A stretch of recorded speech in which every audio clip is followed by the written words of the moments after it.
নিরন্তর মায়ার ঢেউ জীবন সৈকতে আছড়ে পড়বে। মায়ার ঢেউয়ের আছড়ে পড়া কোনো দিন বন্ধ হবে না।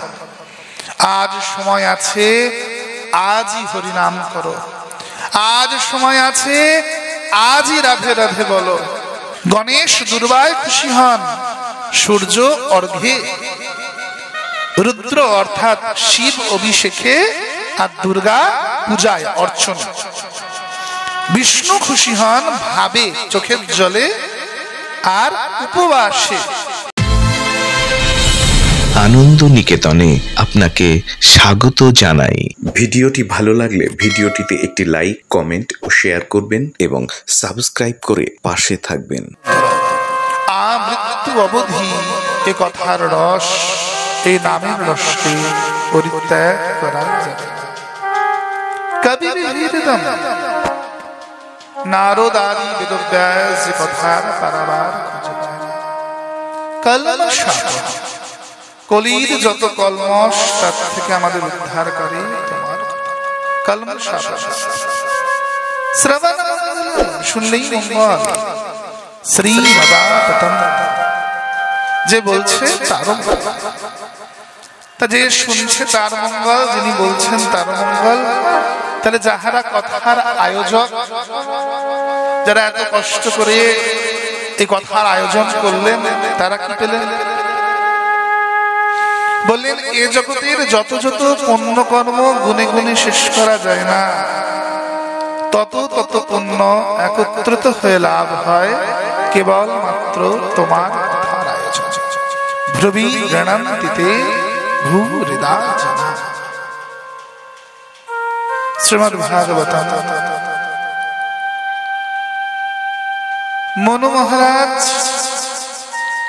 প্রজাপতি মনু তপস্যারত। কেন না স্বয়ং ভগবানকে পুত্র রূপে চায়, স্বয়ং ভগবানকে পুত্র রূপে কামনা করছেন। ভগবান দর্শন দিয়ে বললেন, হে মনু, আমি তোমার বাড়ি যাব না, আমি তোমার পত্নী শতরূপার গর্ভ হইতে জন্ম নেব না। তোমার কনিষ্ঠ কন্যা দেবহূতি আমাকে পুত্র রূপে লাভ করবে। এদিকে বিন্দু নদীর তটে সাধনরত রয়েছেন কে? কর্দম ঋষি, ঋষিবর কর্দম। এই কর্দম ঋষির ইনিও তপস্যারত। কর্দম ঋষি ইনিও তপস্যারত। ভগবান এসে সম্মুখে দাঁড়িয়েছেন। বলো কর্দম, কি চাই তোমার? কর্দম বললেন, ঠাকুর আমি বিয়ে করতে চাই। ভগবান বললেন, আমায় ডেকে এনেছো, ভালো কথা না? বিয়েই যদি করতে চাও তো কত নারী আছে, যাকে মনে ধরে বিয়ে করো। বলছে, না প্রভু, আমি বিয়ে তো করতে চাই, কিন্তু এমন রমণীকে বিবাহ করব যার গর্ভ হইতে আপনি পুত্ররূপে জন্মগ্রহণ করবেন, যার গর্ভ হইতে আপনি পুত্র রূপে আসবেন, আমি তার কে বিবাহ করব। কৃপা করে এমন নারীর সন্ধান আমায় দিয়ে দিন। ভগবান বললেন, তথাস্তু। আগামীকাল সকাল বেলায় প্রজাপতি মনু নিজের কন্যা দেবহূতিকে নিয়ে তোমার কাছে আসবে। তুমি তার পানি গ্রহণ করো। মাতা দেবহূতির গর্ভ হইতে আমি পুত্র রূপে জন্মাব।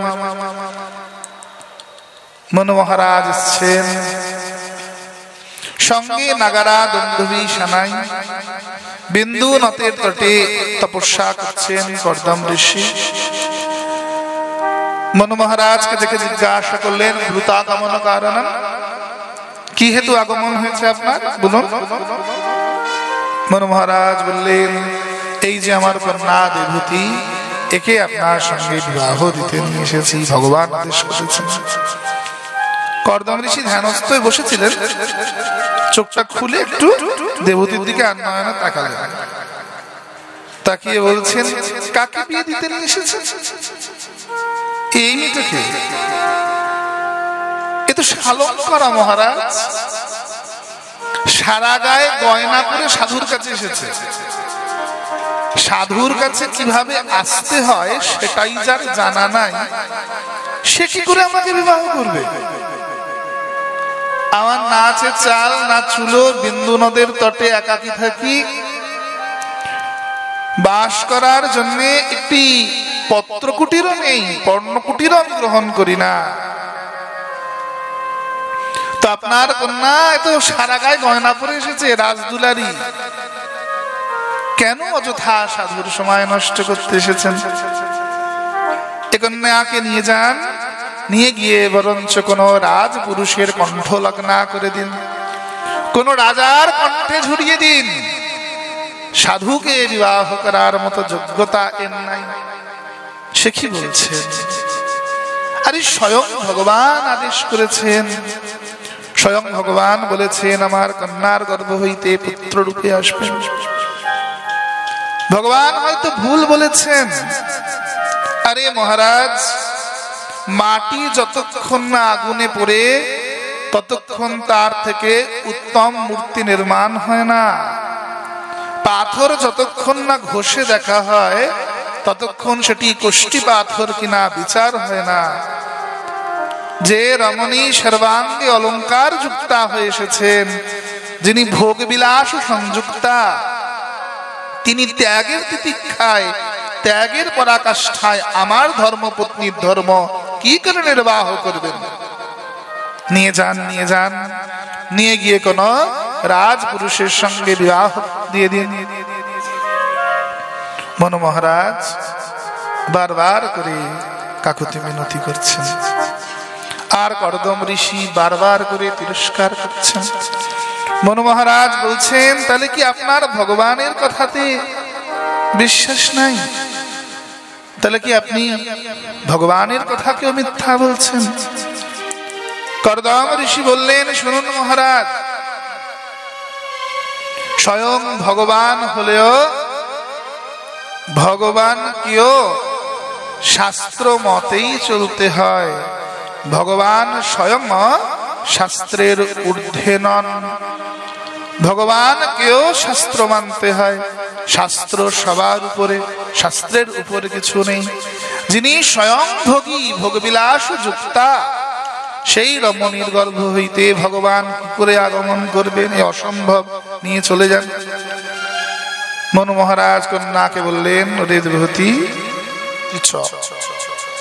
এ কোনো মতেই তোকে বিবাহ করবে না, তুই চল দেবহূতি।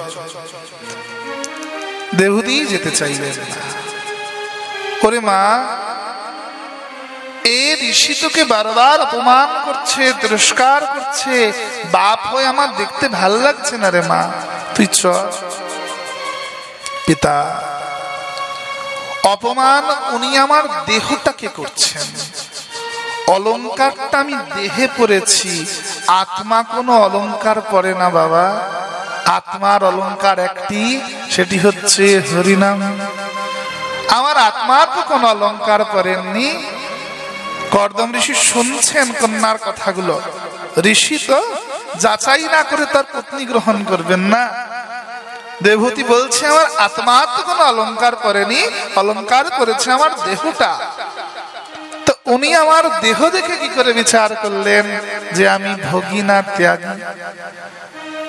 ওরে মা, তোকে বিবাহ যখন করবেই না, তুই এখানে থেকে কি করবি?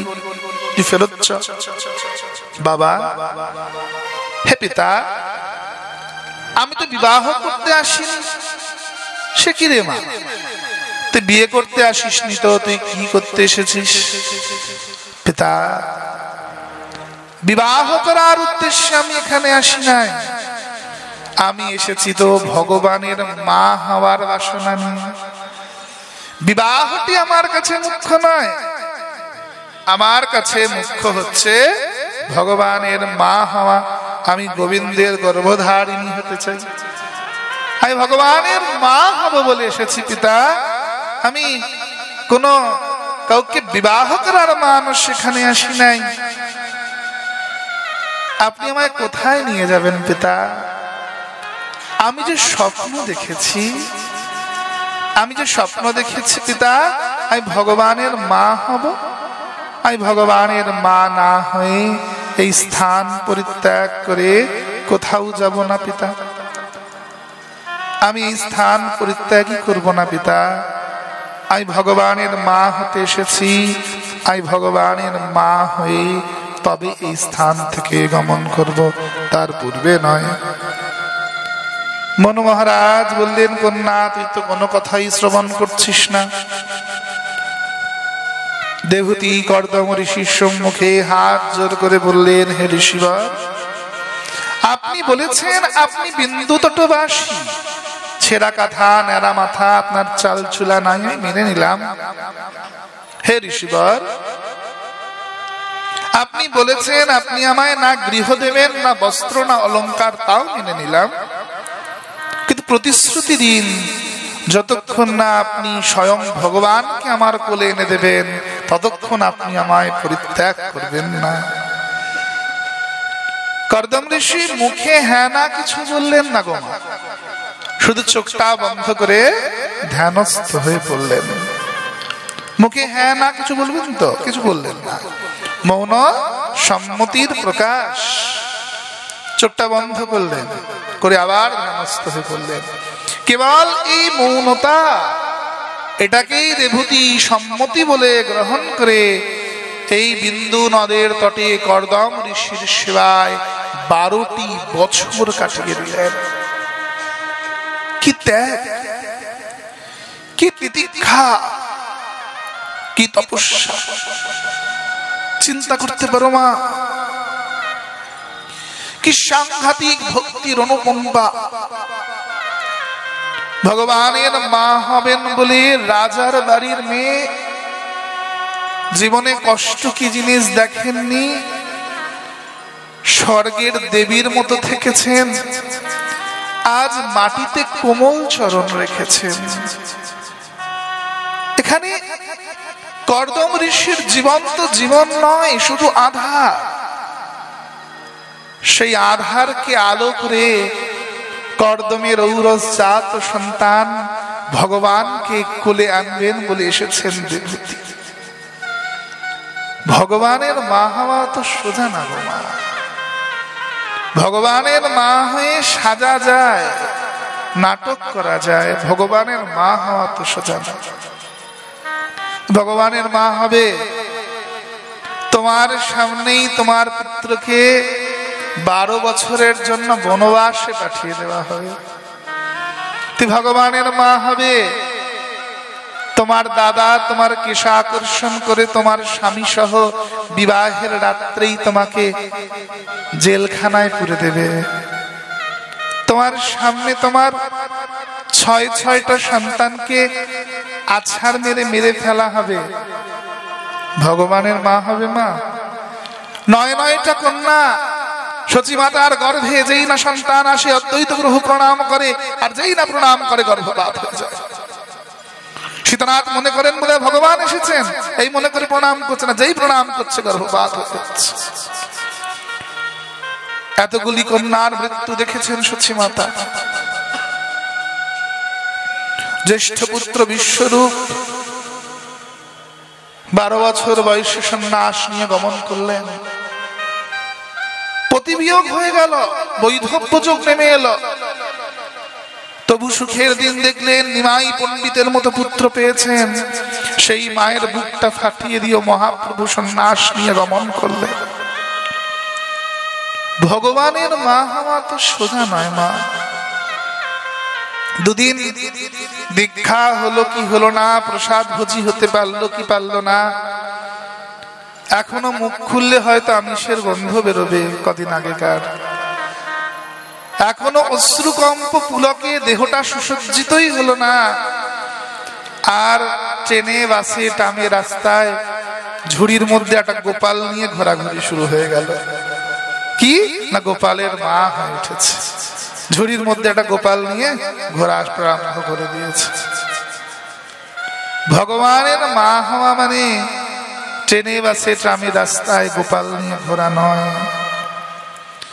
সাধনের স্তর সনাতন ধর্ম অত ঠুনকো নয় যে আমাদের ইষ্ট দেবতাকে, আমাদের সেবিত বিগ্রহকে ট্রেনে বাসে ট্রামে রাস্তায় হাটে বাজারে যেখান সেখান কোলে করে নিয়ে আমাদের ঘুরে বেড়াতে হবে। শ্রী বিগ্রহ গর্ভ মন্দিরেই শোভায়মান, বাইরে নয়, বাইরে নয়। ভগবানের মা হওয়া অত মুখের কথা। দেবহূতি 12টা বছর ধরে একাধারে সেবা করলেন ঋষিবর কর্দমে। 12 বৎসর। এই 12 বছরে কর্দম ঋষি একবারের জন্য দেবহূতির দিকে ফিরে তাকায়নি। একবারের জন্য তার কুশল মঙ্গল জিজ্ঞাসা করেনি রাজার বাড়ির মেয়েটার, যে তুমি খেয়েছ, তো কপালে খাওয়া জুটছে। বরঞ্চ রাজার বাড়ির মেয়েটা গাছের কন্দমূল ফল আদি এনে কর্দম ঋষিকে সেবা করাচ্ছেন, যা খেয়ে ঋষিবর কর্দম তপস্যা করছেন। 12 বছর পরে কর্দম ঋষির ধ্যান ভাঙল। 12 বছর পর কর্দম ঋষির ধ্যান ভাঙল। চোখটা তাকিয়ে দেখে বললেন, কে হে তুমি মা? তো কে তুমি মা? ভাবতে পারছেন? 12 বছর ধরে যে লোকটা বসে আছে আর এই রমণীটি, রাজবাড়ির মেয়েটি কন্দমূল আদি এনে জঙ্গলে তাকে সেবা করাচ্ছে, তার চরণ সেবা করছে।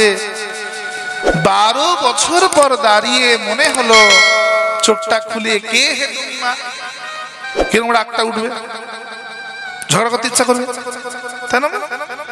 12 বছর পরে একবার তাকালো, তাও বউকে মা বলছে। কি সাংঘাতিক বিষয়। কিন্তু দেবহূতি রাগ করলেন। দেবহূতি বড় স্মিত কণ্ঠে উত্তর করলেন, আমি মা নই, আমি দেবহূতি, আমি মনোকন্যা দেবহূতি, আমি মনোকন্যা। পিতার সাথে 12 বছর আগে আপনার কাছে এসেছিলাম ভগবানের মা হব বলে। তুমি সেই দেবহূতি? আরে তুমি তো শালঙ্করা হয়ে, স্বর্গের লক্ষ্মী হয়ে আমার কাছে এসেছিলে। কোথায় তোমার সে রূপ? কোথায় তোমার সে অঙ্গকান্তি? কোথায় তোমার স্বর্ণভূষণ? দেবহূতি উত্তর করছেন, যার স্বামী সেজেছেন ভস্মভূষণে, তার কি হবে বলো স্বর্ণাভরণে? যার স্বামীর গায়ে মাটি মাখা, দাদো সঙ্গে তিলক করা, তুলসী রুদ্রাক্ষ স্ফটিক পদ্মবীজি যার অঙ্গের অলঙ্কার, তাকে কি আর সোনার গয়না পরে মানায়? তাকে কি কখনো স্বর্ণ অলঙ্কার পরে মানায় না? তাকে কদাপি স্বর্ণ অলঙ্কার পরে শোভা পায় না। কর্দম ঋষি সন্তুষ্ট হলেন। যা, বিন্দু নদ হইতে স্নান করে আসো, তোমার 12 বছরের তপস্যার প্রতিফল তুমি পাবে।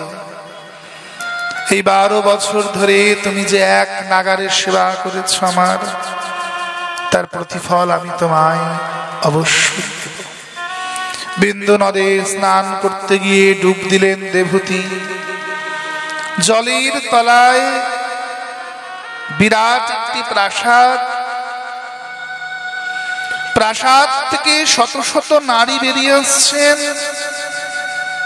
কারুর হাতে কঙ্কি কাটা, কারুর হাতে আমলকি তৈল, কারুর হাতে মঙ্গালিপ্ত দর্পণ, কারুর হাতে স্বর্ণ অলংকার। দেবতী অবাক হয়ে জিজ্ঞাসা করলেন, আপনারা কারা? কি তব পরিচয়? রমণীগণ বললেন, আমি গঙ্গা, কে বলেন আমি যমুনা, কে বলেন আমি ফল্গু, কে বলেন চক্রতীর্থ। আমি তো আপনাদের চিনি না, আমি তো আপনাদের ডাকিনি, আমি তো জীবনে কোনোদিন তীর্থে যাইনি। তীর্থ কাকে বলে আমার তো জানা নাই, তবে আপনারা কেন এসেছেন এখানে?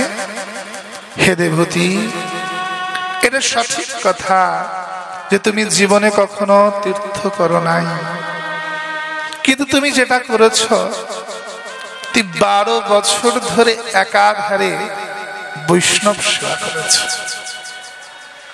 তুই 12 বছর ধরে একাধারে বৈষ্ণবের চরণ সেবা করেছে দেবতী।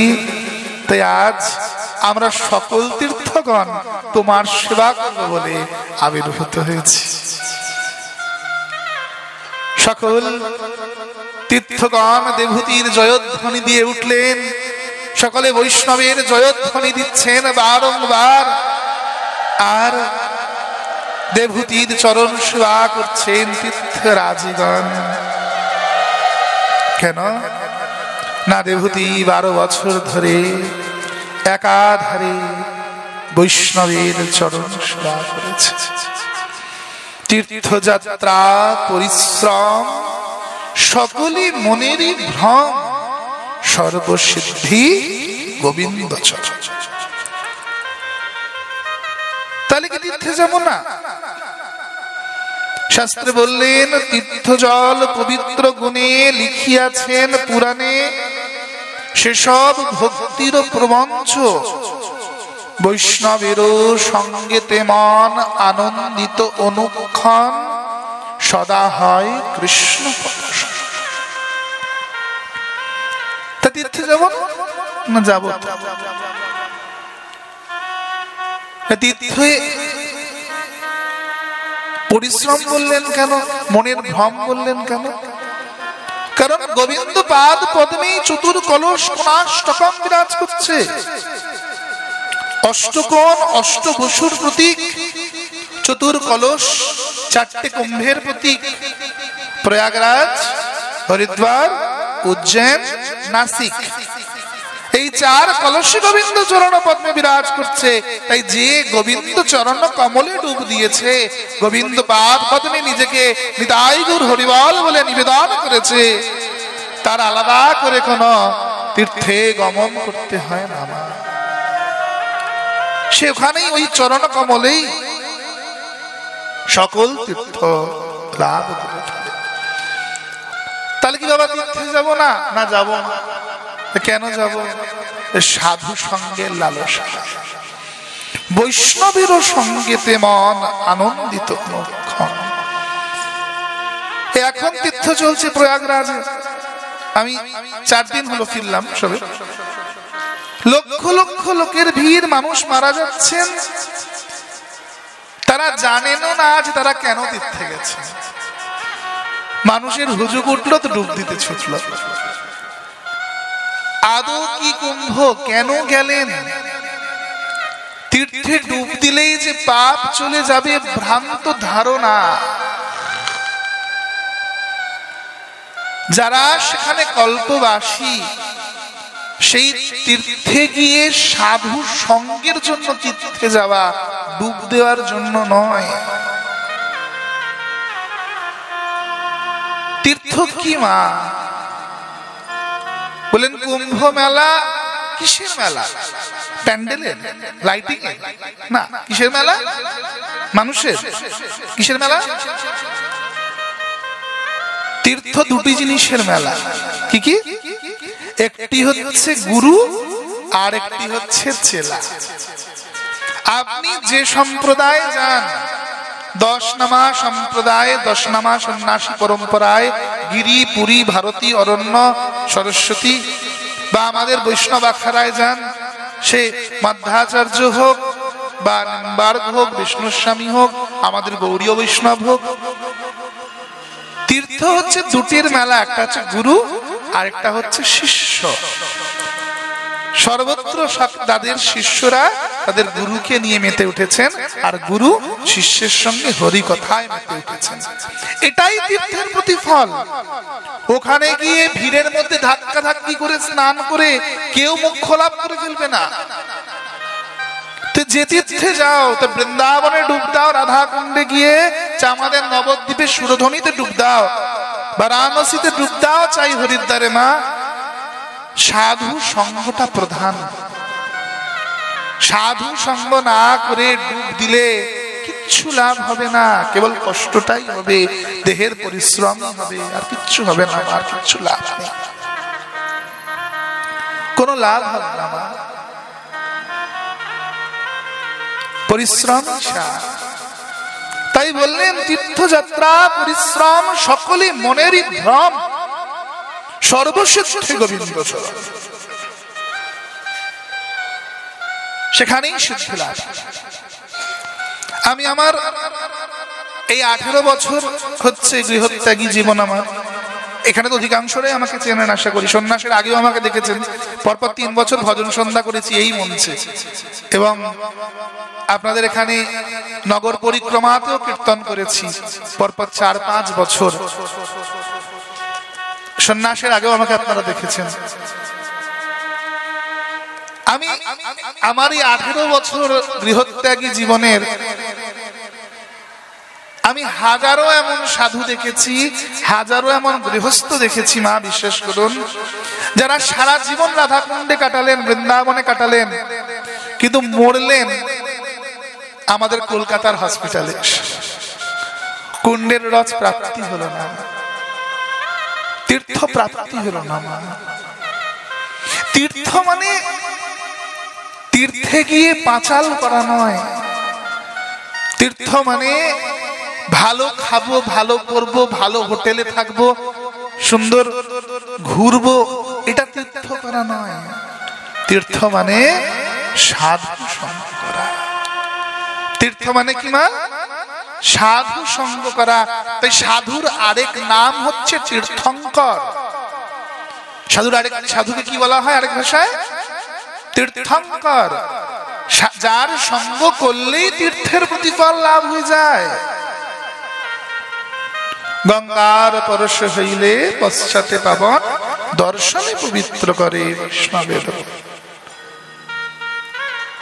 সাধু সঙ্গটা মূল। সে রাধাকুণ্ডের চানে যান, আর নবদ্বীপের চানে যান, হরিদ্বারে যান, বা এলাহাবাদের প্রয়াগে যান, সাধু সঙ্গ করুন। উত্তম বক্তাদের চরণ তলে বসে একটু হরি কথা শুনুন, তাদের উপদেশ শুনুন। শুধু ডুব দিলে লাভ হবে না মা। হ্যাঁ, একটি জিনিস লাভ হবে। কি লাভ হবে? এই যে বলছে না যে বৈষ্ণব চরণ জল কৃষ্ণ ভক্তি দিতে বল, আর কেহ নহে বলবন্ত। তো সাধুরা স্নান করে উঠে গেলে তাদের চরণ জলটা তো পড়ে থাকবে, সেটা আমাদের দেহকে অভিষেক করলে তাতেও আমাদের ভক্তি সঞ্চার হবে। তার জন্য ধাক্কা ধাক্কি করে আগে থেকে গিয়ে স্নান করার প্রয়োজন নেই। সাধুরা স্নান করে উঠে গেলে তারপরে গিয়ে 1 মাস পরে ডুব দিয়ে আসলেও চলছে, অসুবিধা নাই এখন। সাধু সঙ্গটা মুখ্য, হরি কথাটা মুখ্য, অন্য কিছু নয়। আসলে আমরা মুখ্যটাকে গৌণ করলাম আর গৌণটাকে মুখ্য করলাম। ডাক্তার ওষুধ দিলেন, একটা মলম, একটা ট্যাবলেট, ট্যাবলেটটাকে গুঁড়ো করে কপালে লাগিয়ে দিলাম, আর মলমটাকে খেয়ে নিলাম। আমাদের অবস্থা, আমাদের পরিস্থিতি হচ্ছে আজ বর্তমান দিবসে তাই।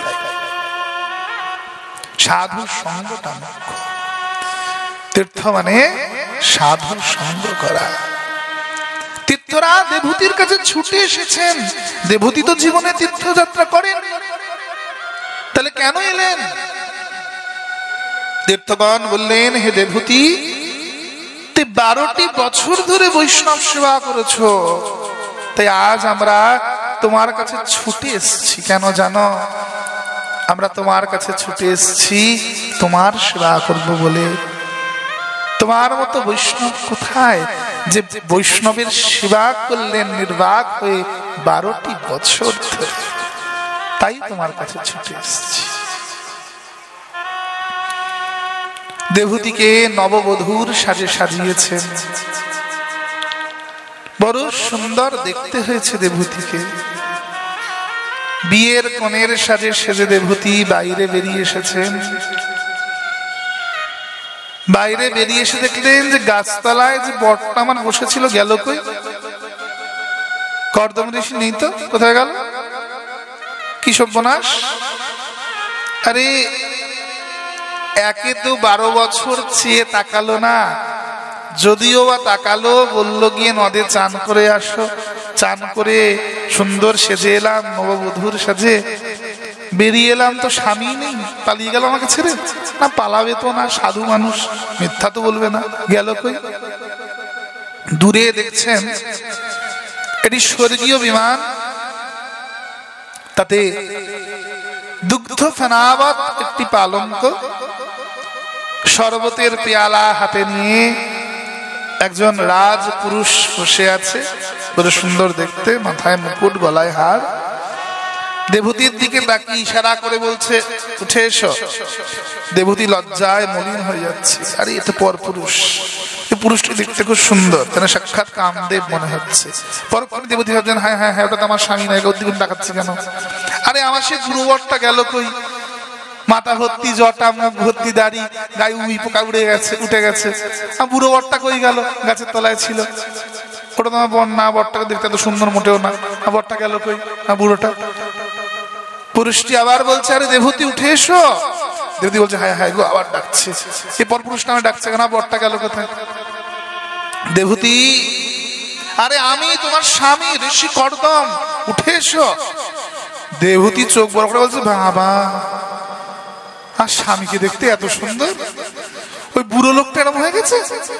ওই এক মুখ দাড়ি, মাথা ভর্তি জটা, গায়ে উই পোকা চলে বেড়াচ্ছে, ওটা দেখতে এরকম হয়ে গেল কি করে? যোগী পুরুষ, যোগ বলে এত সুন্দর রূপ ধারণ করেছেন, দেখে মনে হচ্ছে না সাক্ষাৎ কামদেব দাঁড়িয়ে আছে। উঠে এসো দেবহূতি, তোমার 12 বছরের তপস্যার ফল তুমি নিশ্চয়ই পাবে, উঠে এসো। দেবহূতিকে নিয়ে মা ভ্রমণ করলেন স্বর্গীয় বিমানে। দেবহূতি একে একে 9টি কন্যার জন্ম দিলেন। এরা কারা? এরা আর অন্য কেউই নয়, এরাই আমাদের নববিধা ভক্তি, শ্রবণ, কীর্তন, স্মরণ, বন্দন, অর্চনা ইত্যাদি। কর্দম ঋষি বললেন, দেবহূতি, তোমার সঙ্গে অনেক বছর বিহার করেছি, এবার আমায় তবে যেতে দাও। এবার আমি তাহলে আবার সাধন করতে যাই। স্বর্গের গন্ধর্বরা যা পায় না আমি তা তোমায় দিয়েছি। তুমি 12 বছর তপস্যা করেছিলে, 12 বছর আমার সেবা করেছিলে, পরিবর্তে আমি তোমায় এই এত 1000 বছর, আর কোন 1000, মানুষ দেহের নয়, ব্রহ্মার কল্পকালের এত বছর আমি তোমাকে নিয়ে স্বর্গীয় বিমানে বিহার করেছি দেবহূতি। স্বর্গের গন্ধর্বরাও এত সুখ লাভ করে না, এবার আমায় যেতে দাও। দেবহূতি উত্তর করে বললেন, হে স্বামী, কাম উদযাপন করবো বলে তো আমি আপনার গলায় বড় মাল্য দিই। যদি আমার জীবনের সুখ ভোগ করারই হতো, জাগতিক সুখী ভোগ করার হতো, তাহলে কোন না কোন রাজপুরুষের গলায় বড় মাল্য দিতাম। আমি প্রজাপতি মনুর কন্যা, আপনার মতো দিনহীন ভিখারির ঘরে কেন আসতাম? আমি রতি দেবীর সৌভাগ্য তো চাইনি আপনার কাছে। আমি যা চেয়েছিলাম, যে স্বপ্ন দেখে আপনার ঘরে এসেছিলাম, তা কিন্তু এখনো পূরণ হয়নি স্বামী। আপনি আমায় কথা দিয়েছিলেন যে আপনি আমায় একটি পুত্র দেবেন। ভগবানের মা হব বলে এসেছিলাম আপনার দ্বারে, এখনো সেই ভগবানের মা হইনি। কর্দম ঋষি অবাক হয়ে গেলেন। আরে দেবহূতি, কামনার এই শিখরে দাঁড়িয়ে ঋষি হয়ে আমি ভুলে গেছি যে আমি কেন তপস্যা করেছিলাম, কেন তোমায় পত্নী রূপে চেয়েছিলাম, আমি ভুলে গেছি। তুমি ভুলো নাই। আরে তুমি তো আমার মতো তপস্যা করোনি, তোমার আমার মতো শাস্ত্র জ্ঞান নেই, তুমি আমার মতো পড়াশোনা করোনি, তাহলে কি করে এই কামনার চূড়ান্ত শিখরে দাঁড়িয়ে তুমি নিজেকে অটল রাখলে, আর আমি ভুলে গেলাম কামাসক্ত হয়ে যে আমি ভগবানকে পুত্র রূপে চেয়ে সাধনা করেছিলাম। তোমায় প্রণাম, তোমাকে প্রণাম হে দেবভূতি, তোমায় প্রণাম। সত্যি তুমি ভগবানের মা হওয়ার যোগ্য, সত্যি তোমার গর্ভে ভগবান আসবেন। আমি এবার নিশ্চিত হয়ে গেলাম দেবভূতি, নিশ্চিত হয়ে গেলাম। তোমার গর্ভ হইতেই ভগবান জন্মগ্রহণ করবেন। দেবভূতি মানে দেবতায় যার জীবনটি আহুতি চলে গিয়েছে তাকে কি বলা হয় মা? দেবভূতি। দেবযুক্ত আহুতি, যদি সন্ধি বিচ্ছেদ করি তাহলে দেবযুক্ত আহুতি, তাহলে কি হবে না দেবতায় যার জীবনটি আহুতি দিয়েছে। যদি অলংকার দেখি, দেব বুদ্ধি যাহার মানে যার বুদ্ধিটা শতগুণ সম্পন্ন, তিনি রাজসিক তামসিক নন, যিনি কি না যিনি শতগুণ ধারণকারী। মা দেবভূতি, পিতা কর্দম। কর্দম মানে কাদা। কাদা কেমন নরম, তাতে যার ছাপ বসাও তার ছাপ বসে যায়, তাই না? আমাদের মনটা কেমন বলে, আমাদের মনটা হচ্ছে গালার মতন। তুমি একে বেশিক্ষণ হরি কথা শোনাও, হরিনাম শোনাও, দেখবে রাত্রিবেলা ঘুমের ঘরেও তুমি হরিনাম করবে। তুমি দুদিন আজে বাজে কথা বলো, আজে বাজে পাঁচাল পারো, রাত্রিবেলার স্বপ্নেও তুমি আজে বাজে পাঁচাল পারছো। আমাদের মনটা মা গালার মতন, তুমি একে যা করাবে তাই করবে। তুই হরি হরি করাবে, হরি হরি করবে, তুই টাকা টাকা করাও, এ করি করি করবে। তাহলে কি একবার হরি একবার করি, একবার হরি একবার করি সারা জীবনেই করবে? বলেন না। শ্রী গুরু দয়াল কান্ডারির করুণায় যখন একবার গলায় মালাটা উঠবে আর ললাটে রাধা কুণ্ডের রসটা উঠবে না, যতক্ষণ না চুলের মুঠি ধরে কেশা আকর্ষণ করে শ্রী গুরুদেব কৃপা করে রাধারানীর কুঞ্জ অবধি পৌঁছে দিয়ে আসছেন, ততক্ষণ তিনি হাল ছেড়ে দেবেন না। তাই তো সবকিছু ছেড়ে নিতাই গৌর পার্ষদদের চরণ কমলে আমরা আশ্রয় নিতে এসেছি। তাই তো গুরুপাদ পদ্মের চরণে আশ্রয় গ্রহণ করেছি মা, যে গুরুদেব আমি তো অধম, কিন্তু আপনি তো পতিত পাবন, আমার সাধন ভজন নাই, কিন্তু আপনি আমার এই দেহটাকে ধার রূপে নিয়ে নিন।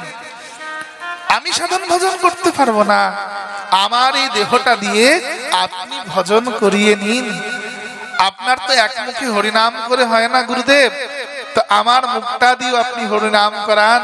আপনার তো দু কানে হরি কথা শুনে সন্তুষ্টি আসে না গুরুদেব, তো আমার কান দুটোকে আপনি ধার রূপে নিয়ে নিন, আমার কান দিয়ে আপনি হরি কথা আস্বাদন করুন। তাই গুরুদেবের চরণে নিজেকে আত্মসমর্পণ করে দেন। তিনি করুণা করলে অতি অবশ্যই গোবিন্দ পাদ পদ্ম লাভ হবে না। যদি তিনি করুণা না করেন, গুরু কৃপায় যদি তিনি করুণা না করেন, তাহলে কদাপি কদাপি আমরা লাভ করতে পারবো না, কদাপি গোবিন্দ চরণ লাভ হয় না।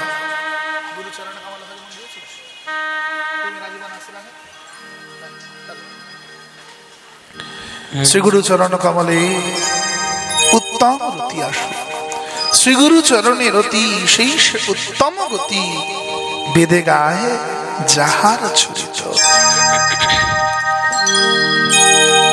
तू मेरा जीवन आसरा मेरे शहंशाह मेरे सतगुरु प्यारे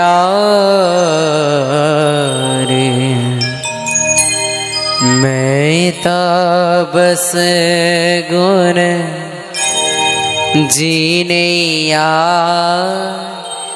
एक तेरे सहारे আমার এই জীবন রূপী নৌকা, জীবন রূপী তরুণী জি নাইয়া, তাও আমি তোমার হাওয়ালে করে দিয়েছি, তোমার দায়িত্বে দিয়ে দিয়েছি। এবারে কি ডুবাবে কি ওঠাবে তা তোমার দায়িত্ব শ্রী গুরুদেব। अठ पर चरना दाता तेरा ही सरोर है, तेरा ही सरोर है। अत पत डाली डाली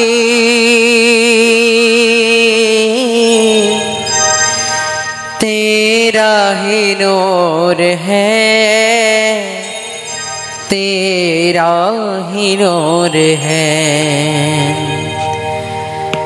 जगोदारस तनो पालिया अपना लिया, दुख फुल गए न सारे मैं तबस गुण जीने एक तेरे सहारे। तू मेरा जीवन आसरा मेरे शहंशाह मेरे सतगुरु प्यारे मैं तबस गुण जीने एक तेरे सहारे। बोल सतगुरु भगवान की जय हो। हरि बोल।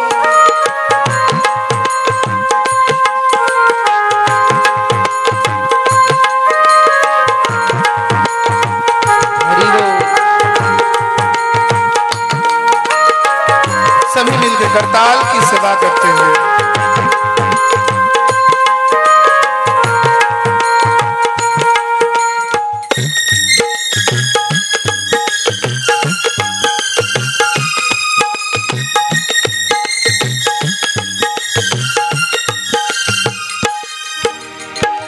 अठ पर चरना दाता तेरा ही सरोर है, तेरा ही सरोर है।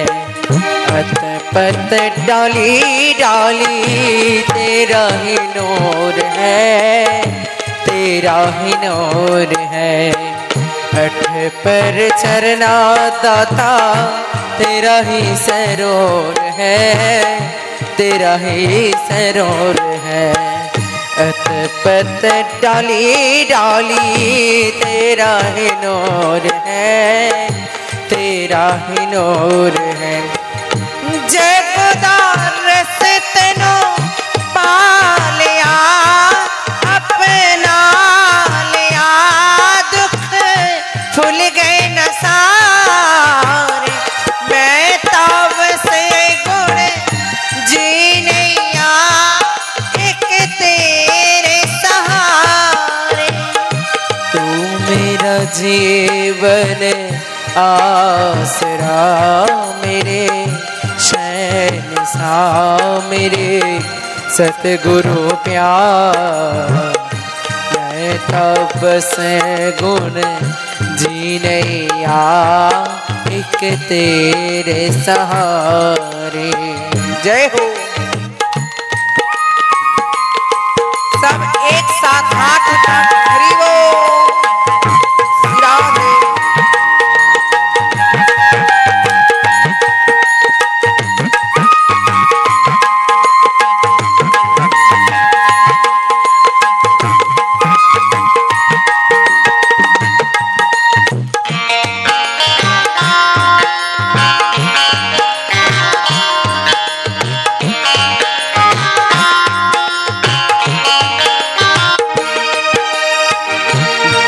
रात सुनाता था तेरिया कहानियाँ, तेरिया कहानियाँ।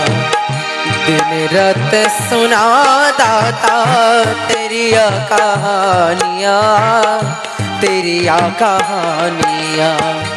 रब नु बिलाया तनिया बरिया मेहरबानियाँ, बरिया मेहरबानियाँ। जगदार से तेनो पालिया रंग मालिया अजब नजारी। मैं तब से गुड़ जीनिया एक तेरे सहारे। तू मेरा जीवन आसरा मेरे सा मेरे सतगुरु प्यार। मैं तब से गुण जीनिया एक तेरे सहारे। मैं तब से गुण जीनिया एक तेरे सहारे। मैं तब से गुण जीनिया एक तेरे सहारे।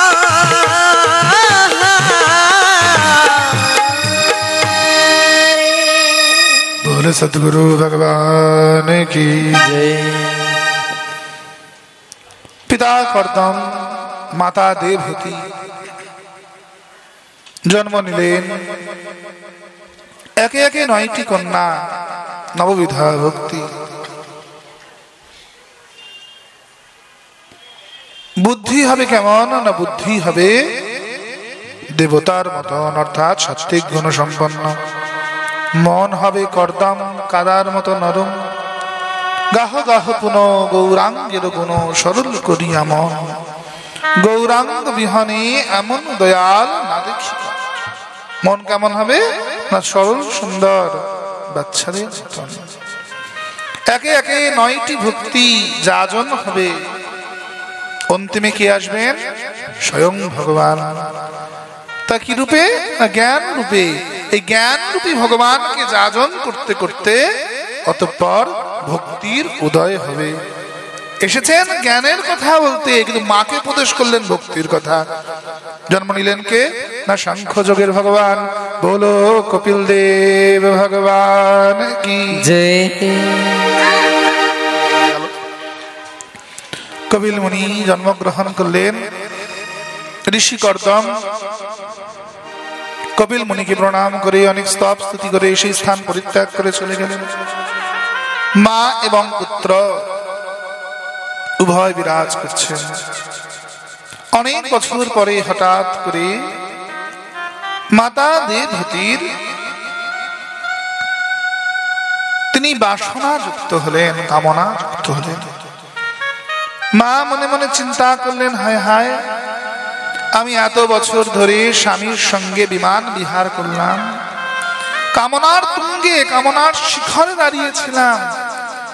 সেখানে দাঁড়িয়েও আমার এই কামনা আমাকে বশীভূত করতে পারল না। আর আজ এই বৃদ্ধাবস্থায় এসে, এতদিন পরে বৃদ্ধাবস্থায় আমার কিনা শেষ পর্যন্ত কামনায় বশীভূত হলাম। এখানে কামনা মানে কিন্তু দৈহিক কামনা নয়, সাংসারিক সুখ কামনা, যেটা নারীরা করে থাকেন, সংসার সুখের কামনা। দেবতী মনে মনে চিন্তা করলেন, যাই কোনো সাধুর কাছে যাই, যদি কোনো সৎসঙ্গ করলে, সাধু সঙ্গ করলে আমার উত্তম লাভ হয়। পরক্ষণে দেবতী মনে করলেন, অন্য কারুর কাছে কেন যাব? আমার পুত্র কপিল সেই সাংখ্য যোগের প্রবক্তা। আমাদের যে 6টি দর্শন আছে, স্বরদর্শন, তার মধ্যে প্রথম দর্শনটি সাংখ্য দর্শন, যার প্রবক্তা হচ্ছেন কপিল মুনি। যেমন পতঞ্জল দর্শনের প্রবক্তা ঋষি পতঞ্জলি। কপিল মুনির কাছে মা আসলেন, পুত্র, সমগ্র জগৎকে জ্ঞান দিয়ে সমৃদ্ধ করো, আজ তোমার মা তোমার কাছে এসেছে পুত্র, আমি হঠাৎ করে কামাসক্ত হলাম, এমন কেন হলো পুত্র? কিন্তু জানো, যে আমি তোমার কথা চিন্তা করলাম, কামনা আমায় ছেড়ে চলে গেল। মা, কৃষ্ণ সূর্য সম, মায়া অন্ধকার, যেথায় থাকেন কৃষ্ণ সেথায় নাহি মায়ার অধিকার। হে মা, তো তুমি যে আমার কথা চিন্তা করেছো, সঙ্গে সঙ্গে কামনা তোমায় পরিত্যাগ করে চলে গিয়েছে। প্রেম কি গলি অতি সাদরি, जहां तू वहां मैं नहीं, जहां मैं वहां तू नहीं। महर्षि तुलसीदास रामचरितमानसे বলছেন যে প্রেমের গলিটা খুব শুরু, এখানে একজনই যাতায়াত করতে পারে। जहां मैं वहां तू नहीं, যেখানে আমিত্ব বোধ থাকবে সেখানে তিনি আসবেন না। আর যেখানে একবার হৃদয় মঞ্চটা আলো করে রাধা কৃষ্ণ যুগল কিশোর রাস বিহারী এসে বসবেন, সেখানে আর আমিত্ব বোধের সংসার সুখ ভোগের জায়গা অবসরই থাকবে না। হে পুত্র, তুমি বলো, আমি শুনবো। না মা, আমার কাছে নয়, অন্য কারোর কাছে যাও। কেন পুত্র? সমগ্র জগতের কাছে তুমি গুরু, আমি মা, তুমি আমায় জ্ঞান দেবে না? মা, কখনো দেখেছো গঙ্গা নিচের থেকে উপর দিকে উঠছে? না মা, প্রবাহমান গঙ্গা তো গোমুখের থেকে বেরিয়ে এসে সাগরেই মিশে নিম্ন ধারাতেই বয়। তেমনি মা, তোমার আমার প্রতি পুত্রবোধ, তুমি তো আমায় শ্রদ্ধা করো না মা। শ্রদ্ধাবিহীন জ্ঞান গ্রহণ করাই যায় না। যাকে আমরা শ্রদ্ধা করি না, তার থেকে আমরা জ্ঞান নিতে পারবো? তার থেকে আমরা জ্ঞান গ্রহণ করতে কদাপি পারবো না। প্রদীপের তলাতেই যেমন অন্ধকার থেকে যায়, তেমনি দেখবেন কত প্রসাদ ভোজী বৈষ্ণব আছেন। বাবা মা হয়তো প্রসাদ ভোজী বৈষ্ণব, কিন্তু সন্তানকে কিছুতেই প্রসাদ ভোজী করতে পারছে না, তাই না মা? বা হয়তো সন্তান প্রসাদ ভোজী বৈষ্ণব, বাবা মা কিছুতেই এ পথে আসছেন না। কেন? কারণ বাড়ির জ্ঞান গ্রহণ করতে পারা যায় না, আসে না, গ্রহণ হয় না। তা আমার ছেলে আমায় কি জ্ঞান দেবে? এরকম একটা ব্যাপার চলে আসে। হে মা, শ্রদ্ধা ব্যতীত জ্ঞান গ্রহণ করা যায় না। কপিল মুনিকে উচ্চ আসনে বসিয়ে গলায় মালা পরালেন, পরিয়ে বললেন, বলো কপিল, বলো, আমায় উপদেশ করো। মা, তোমায় সাংখ্য যোগের কথা বলি মা। এ যোগ বুঝলে তুমি কখনো আর কামনা বাসনায় বশীভূত হবে না। সর্বপ্রথম নিজেকে চেনো মা, তুমি কে? তুমি কি? কি তোমার পরিচয়? তুমি কে মা? আমরা কি মা? আমরা কে? রাম শ্যাম যদু মধু? আমাদের কি পরিচয়? আমরা কে মা? বলো, জোরে বলো। এটা হচ্ছে গৌড়ীয় বৈষ্ণব দর্শন, ভগবানের দাস। এটা ভক্তির কথা, পরে আসছি এটাতে। সাংখ্যযোগ বললেন আমরা কে না, আমরা আত্মা। সাংখ্য কি বললেন মা? আমরা আত্মা, আমরা মুক্ত। কেউ আমার নয়, আমি কারোর নই, আমি কোনোটা নিয়ে আসিনি, কোনোটা নিয়ে যাব না। এখানে কিছু আমার নয়, আমি কারোর নয়। কোনটা আমার নয়? বাড়িতে এত পয়সা খরচা করে করেছি, কি বলেন গোসাই? 100 বছর আগে ছিলে না, 100 বছর পর থাকবে। ওটা তোমার হলো কেমন করে? গাড়িটা এত পয়সা দিয়ে কিনেছি, আগে ছিল না, পরে থাকবে। এটা তোমার হলো কি করে? বউটা, বউটা আমার নয় তো কি লোকের না? কি যে বলেন আপনারা, সন্ন্যাসী মানুষ, বুঝবেন কি করে? কত কষ্ট করে বিয়ে করেছি জানেন? হ্যাঁ, সারাদিন উপোস করে কত মন্ত্র পড়ে, তোমার হৃদয় আমার, আমার হৃদয় তোমার। বাবা কি বাড়াবাড়ি ব্যাপার! গামছা দিয়ে ঢাকাঢাকি, ফুল দিয়ে পেঁচাপেঁচি, দুধ ঢালাঢালি, কত কি। বউটা আমার না থাকি লোকের ভালোবাসে, কম ভালোবাসে। আজকে মরে দেখো, পারলে শ্মশানে দাঁড়িয়ে পঞ্জিকা দেখবে পরের বিয়ের লগ্ন কাটায় আছে। এটাই বাস্তব মা, এটাই বাস্তব। সংসার চালাতে হবে তো। আর বাবারা তো আগে ভাগেই ছুট দেবে। আর যিনি কাঁদছেন তিনিও কাঁদবেন, ওগো তুমি চলে গেলে গো, আমার কি হবে? তুমি চলে গেলে এটা বিষয় নয়, আমার কি হবে এটা হচ্ছে মুখ্যতম বিষয়। আজ থেকে প্রায় 15 বছর আগে, তখন সদ্য হরি কথা বলতে শিখেছি শ্রী গুরুদেবের কৃপায়, অনেক ছোট তখন, সন্ন্যাস হয়নি। তো আমার এক গুরু ভ্রাতা দেহ রেখেছেন বসিরহাট অঞ্চলে। গুরু ভ্রাতাটি ব্যাংকের অ্যাকাউন্টেন্ট ছিলেন, দেহ রেখেছেন। তো গুরুদেব সঙ্গে করে আমাকে নিয়ে গেছেন গীতা পাঠ করতে। তো গিয়ে দেখছি আমার যে গুরু ভগ্নী, গুরুবোন খুব কাঁদছেন। আমার গুরু ভ্রাতার সব দেহটি পড়ে আছে, লাশটার উপর মাথা ঠুকতে ঠুকতে কাঁদছে, চুল ঝাঁকাতে ঝাঁকাতে, হাতে শাখা পলা ভাঙতে ভাঙতে কাঁদছে। ওগো তুমি চলে গেলে গো, আমার কি হবে গো? 3-4 জন মিলে আটকাতে রাখতে পারছে না। ওনার 2 কন্যা, 1 পুত্র। এমতো সময় ব্যাংকের থেকে কিছু আধিকারিকরা ডকুমেন্টস নিয়ে এসেছেন সিগনেচার করানোর জন্য। বিশ্বাস করুন মা, যে রমণীটির কান্না 4-5 জন মিলে হাত ধরে থামিয়ে রাখতে পারছিলেন না, যে না ব্যাংকের ডকুমেন্ট গুলো দেখলেন, আর কাউকে হাত পা ধরতে হলো না। চোখের জল মুছে পুরো 8টা ঘন্টা ধরে ডকুমেন্ট গুলো পড়ে সবকটায় সুস্থ সবল ভাবে সিগনেচার করলেন। একটু চোখের জল দাঁড়ানো, এটাই বাস্তব। ওগো তুমি চলে গেলে গো, আমার কি হবে গো? তুমি চলে গেলে এটা বিষয় নয়, আমার কি হবে গো, এটাই মোদ্দা কথা। আমরা এ জগতে কেউ কাউকে ভালোবাসি, কাউকে। There is no ideal relationship in this world. এখানে কোনো যোগ্য সম্পর্ক নেই, সবটাই দেনা পাওনায় ভর্তি। আমি দিতে না পারলে এখানে আমার কোনো দাম নেই, কেউ আমার জন্য নেই, কেউ আমার জন্য।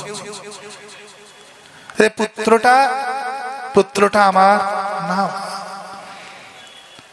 ওটা আমার আত্মা, জোর গায়ে আমার রক্ত বইছে গো। কি করে তোমার হলো? ওটা আগে ছিল না, পরে থাকবে না, ওটা পিণ্ডদান করবে। পুত্র পিণ্ড প্রয়োজনম, পুত্র পিণ্ডদান না করলে বাবা মার উদ্ধার হয় না। পুত নামক নরক থেকে উদ্ধার হতে হলে পুত্রের হাতে পিণ্ড প্রয়োজন, তাও তো দিতে পারবে না। পুত্র যদি সৎপথে না আসে, দীক্ষিত না হয়, দীক্ষা গ্রহণ না হয়, মন্ত্র জপ ঠিক মতো না হয়, তো অমন পুত্রের হাতে পিণ্ডদানটাও তো মল আর মূত্র রূপে গিয়ে পিতা মাতার মুখে পড়বে।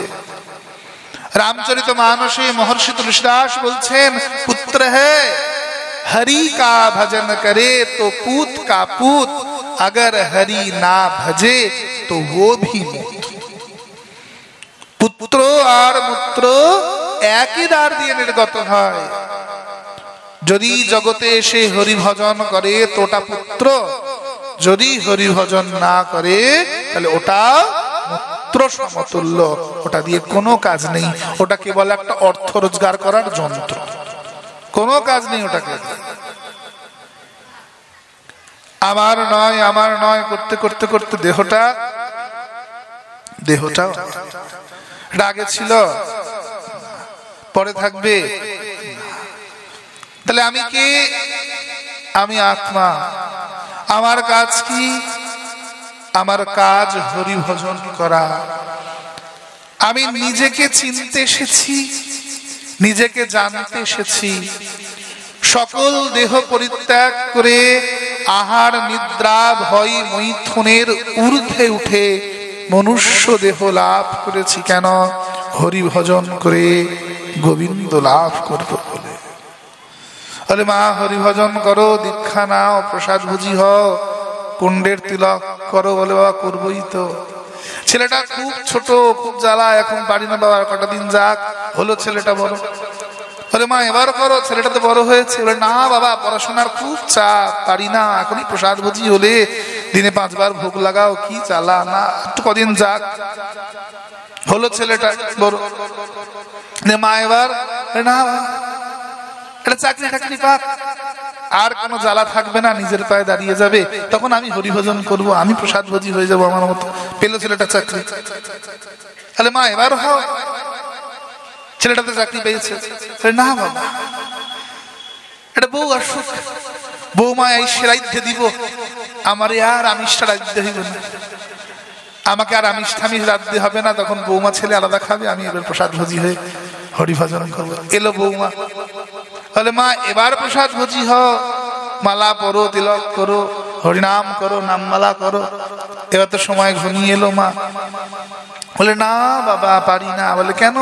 বলে বৌমা তো অর্ধেকের বেশি দিন বাপের বাড়ি গিয়েই থাকে, এ বাড়ি থাইকে ছেলেকে রাইতে দিলে তবে না। আর নাতি হোক বাবা, নাতি ঘরে আসুক, তখন ছেলে বৌমা ঘোর সংসারী হয়ে যাবে, আমি হরিভজন করব, আমি হরিনাম করব, নামমালা করব, প্রসাদ ভোজি হয়ে যাব। হলো একটা নাতি কোলের মধ্যে ট্যাঁ ট্যাঁ ট্যাঁ ট্যাঁ করছে। বলে মা এবার এবার হরিভজন করো, এবার নামমালা জপো। বলে বাবা আগে যাও, বা পারতাম, এখন তাও পারি না। কেন? বলে বাবা নাতিটা এত দুষ্টা হয়েছে, এত দুষ্টা হয়েছে, কি কমু, মায়ের কোলেই যায় না, আমার কোলেই থাকে। আর নাতির তো সবচাইতে পছন্দের জিনিসটাই আমার গলার তুলসীর মালা, কোলে উঠলেই আঙুল ঢুকে মালা টান বেড়েছে। সবচেয়ে পছন্দের জিনিসই আমার হাতের নামের ঝোলা। নাতি নামমালা ধরতে দেয় না বাবা। আগে যাও বা নাম করতে পারতাম, এখন তাও পারি না। সমুদ্রের পারে যদি দাঁড়িয়ে বলো মা যে এই ঢেউটা চলে যাক, পরের ঢেউতে গিয়ে স্নান করে আসবো, তোমার জীবনে চান করা হবে না। আজই এই মুহূর্ত হইতে হরিভজন করুন। কাল প্রসাদ ভোজি হব, পরশু আমিষ ছাড়বো, এটা কোনোদিন জীবনে আসবে না। সে সুযোগ তুমি কোনো দিন পাবে না। অনেক বৃদ্ধ আসেন আমাদের কাছে, বাবা এখন ছাইটা দিচ্ছি আর খাই না। সত্যি খাও না, ছেড়ে দিয়েছো? বলি না, ওই মাঝে মধ্যে এখন তো ভাবে খেতে পারি না, বৌমা একটু মিক্সিতে ঘুরিয়ে স্টু করে দেয়, তবুও খায়, ছাড়ে না, তবুও ছাড়ে না। নিরন্তর মায়ার ঢেউ জীবন সৈকতে আছড়ে পড়বে। মায়ার ঢেউয়ের আছড়ে পড়া কোনো দিন বন্ধ হবে না। আজ সময় আছে, আজই হরিনাম করো। আজ সময় আছে, আজই রাধে রাধে বলো। বলো না গো রাধে রাধে, আর জোরসে, আর জোরসে রাধে রাধে। আজ সময় আছে মা, আজই হরিভজন করে নাও। কাল যদি সময় না পাও তখন কি হবে? সাংখ্য যোগ অর্থাৎ আমি কি না আমি আত্মা। আমি কি? আমি আত্মা। সেখানে আমি দেহ নই, আমি রাম শ্যাম যদু মধু নই, আমার একটি পরিচয়, আমি আত্মা। পুত্র, তাহলে আমি সাংখ্য যোগের দ্বারা ভজন করব না? মা, সাংখ্য যোগ তোমায় বললাম তো বটে, কিন্তু এটি জীবনে অনুধাবন করা অত্যন্ত শক্ত। এটি জীবনে অনুধাবন করা অত্যন্ত শক্ত। মুখে বলছি আমার নয়, আমার নয়, কোনোটা আমার নয়। এখানে জামাটাকে গাইতে খুলে নিয়ে চলে যাক না, ছুটবো জামাটার পেছনে, তাই না? তাহলে কথাটা কি মিথ্যে? না, সাংখ্যযোগ সত্য, এটাই ধ্রুব সত্য, কিন্তু একে জীবনে পূর্ণরূপে আচরণে আনা খুব শক্ত। এটা আস্তে আস্তে আস্তে আস্তে আচরণে আসে। শোনো মা, তাই কর্মের কথা বলি। কর্মণ্যেবাধিকারাস্তে মা ফলেষু কদাচন। ভগবান গীতায় দাঁড়িয়ে অর্জুনকে বলছেন না যে অর্জুন, তোমার যে জ্ঞানটা আজ আমি দিচ্ছি এই জ্ঞান পূর্বে আমি কপিল রূপে মা দেবহূতিকে দিয়েছি। কর্ম করো মা, প্রতিফলের আশা করবে না। কর্ম করে যাও, প্রতিফল চাইবে না। অর্থাৎ কি করে হবে সেটা না? আমাদের মহাপ্রভু আমাদের এমন করে বেঁধে দিলেন, আমাদের গৌরীয় বৈষ্ণব পরম্পরা নিতাই গৌর সীতানাথ সরগোস্বামীরা আমাদের এমন করে বেঁধে দিয়েছেন যে আমরা চাই আর না চাই আমরা কর্মযোগী হয়ে যাই। কি করে? যারা প্রসাদ ভোজী হয়েছেন শ্রী গুরুদেবের কৃপায়, যাদের নিত্য ভোগ লাগিয়ে প্রসাদ পেতে হয় বাড়িতে, তারা কিন্তু না চাইতেও কর্মযোগী। অবশ্যই প্রসাদ ভোজীদের চরণে প্রণাম, তারা সবাই কর্মযোগী। কেন?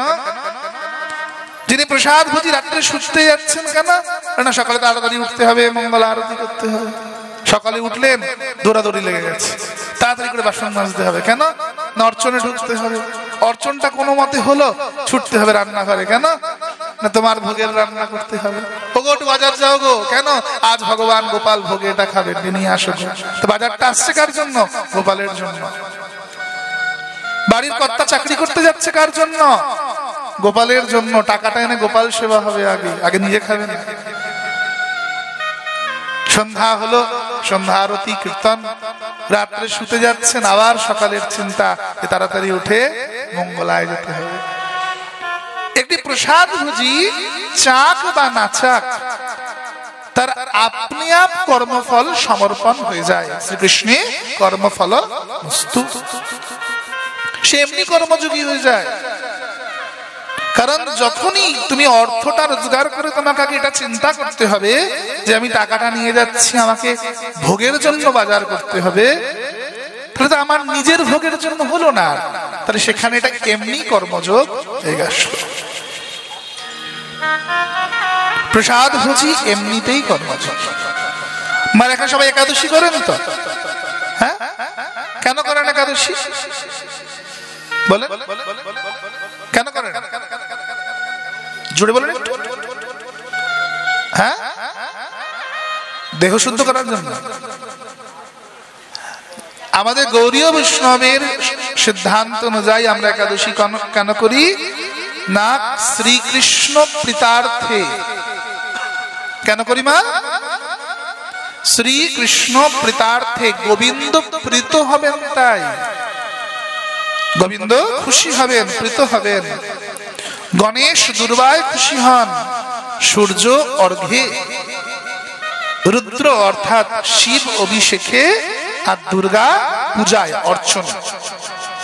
বিষ্ণু খুশি হন ভাবে, চোখের জলে, আর উপবাসে। বিষ্ণু প্রীতার্থে একাদশী করা আমাদের। একাদশীর মাহাত্ম্যে বইতে দেখবেন অনেক মাহাত্ম্য বলা হয়েছে। এটা করলে রাজসূয় যজ্ঞের ফল লাভ হয়, ওটা করলে বাজপেয় যজ্ঞের ফল লাভ হয়, পুত্রকামেষ্টি ওই পুত্রদা একাদশী করলে পুত্রকামেষ্টি যজ্ঞের ফল লাভ হয়। তাহলে আমরা কি এগুলোর জন্য একাদশী করি? করি না। কেন করি? গুরুদেব বলে দিয়েছেন করতে হবে, কৃষ্ণ প্রীতার্থে। তাহলে আমরা কি কর্মফলটা বাড়িতে তুলে আনছি? যে আমার পুত্র একাদশী করেছি, পুত্র চাই, আমি একাদশী করেছি এটা চাই, মুখ্য একাদশী করেছি মুখ্য চাই, আর এগুলো চাই না। তাহলে আমরা কর্মফলটা অর্পণ করে দিলাম, তাহলে আমরা এমনি কর্মযোগী।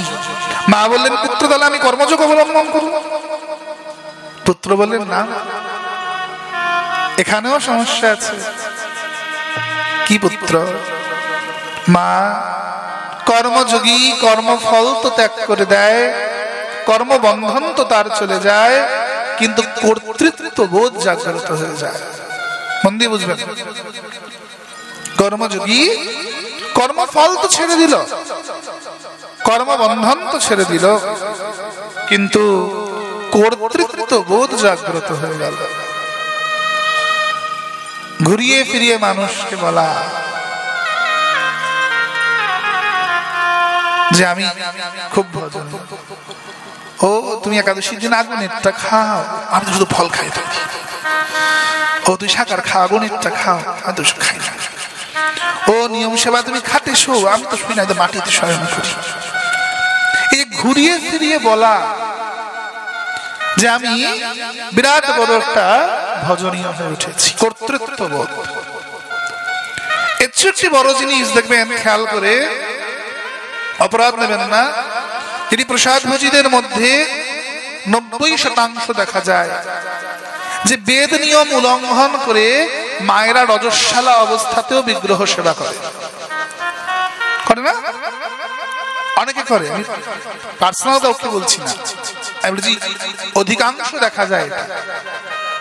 হয় না, আমার গুরুদেব বলেছেন, তোমার গুরুদেব তো শাস্ত্রকার নয় বাবা।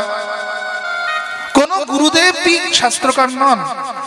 সাধু শাস্ত্র গুরুর বাক্য তিনেরে করিয়া ঐক্য, শাস্ত্রের ঊর্ধ্বে জগতে কেউ নয়।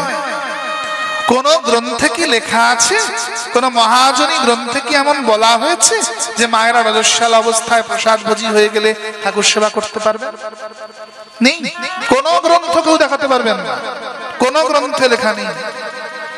আজ ভিন্ন ভিন্ন সম্প্রদায়ের, উক্ত সম্প্রদায়ের ভিন্ন ভিন্ন মত পোষণ হয়ে গিয়েছে যে প্রসাদ ভোজীদের অশৌচ পালন করতে হয় না, তারা অশৌচের সময় ঠাকুর সেবা করতে লেগে যায়।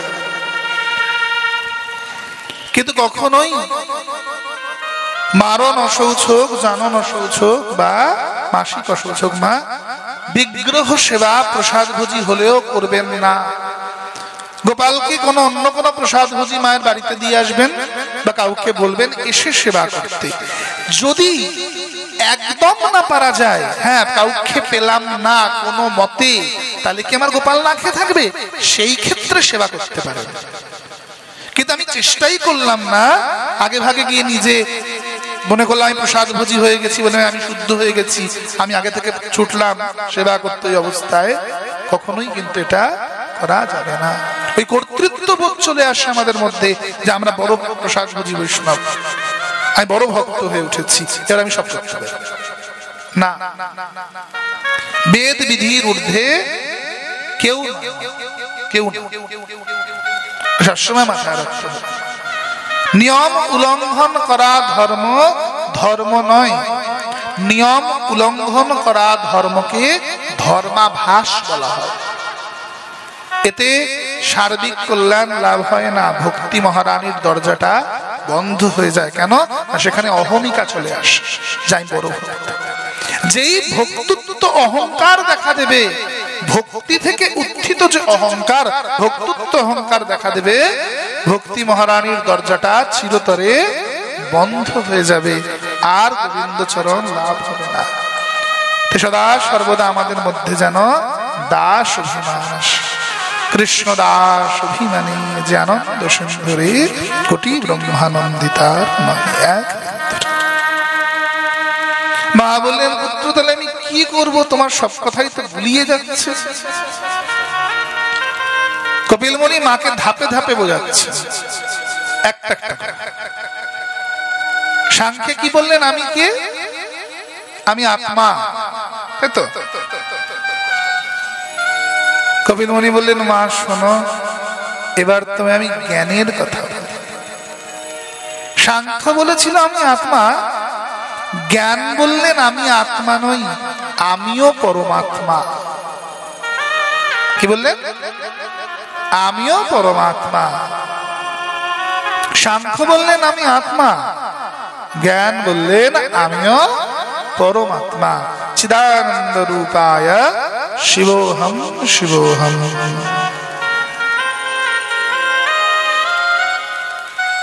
না সৌখ্যম না দুঃখম না পুণ্যম না পাপম, না মন্ত্র না তীর্থ না বেদো না যজ্ঞ, अहम निर्विकल्पो निराकार रूप चिदानंद रूपाय शिवोहम शिवोहम। আমি কে? আমি জীব নই, আমিও শিব।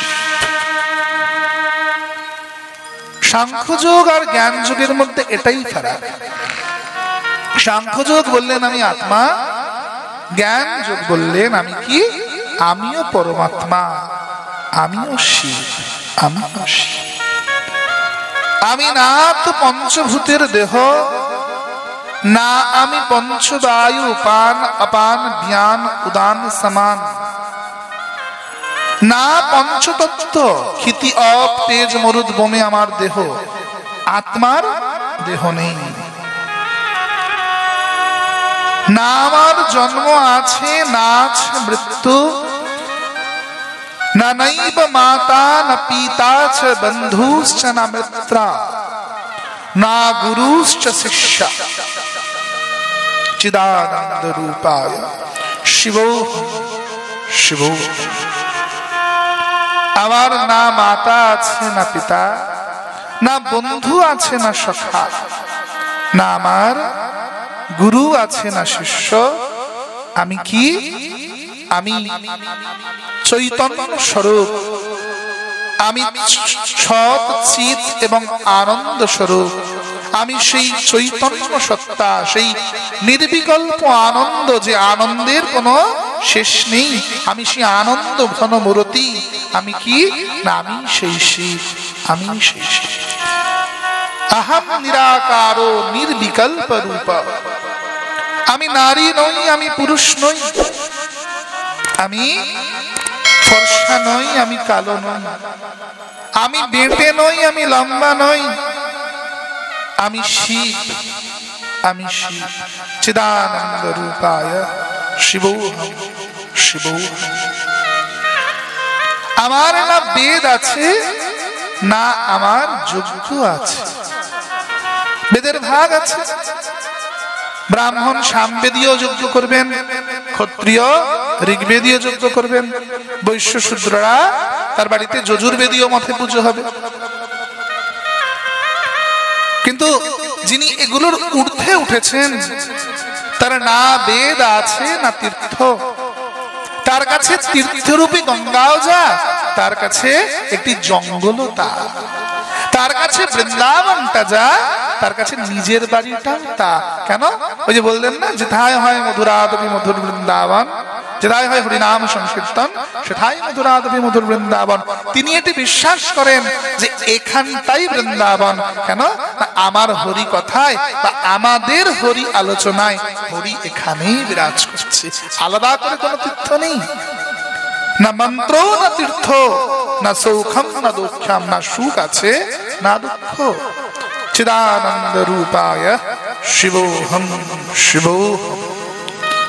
আমি সেই সৎ চিত এবং আনন্দময় বিগ্রহ।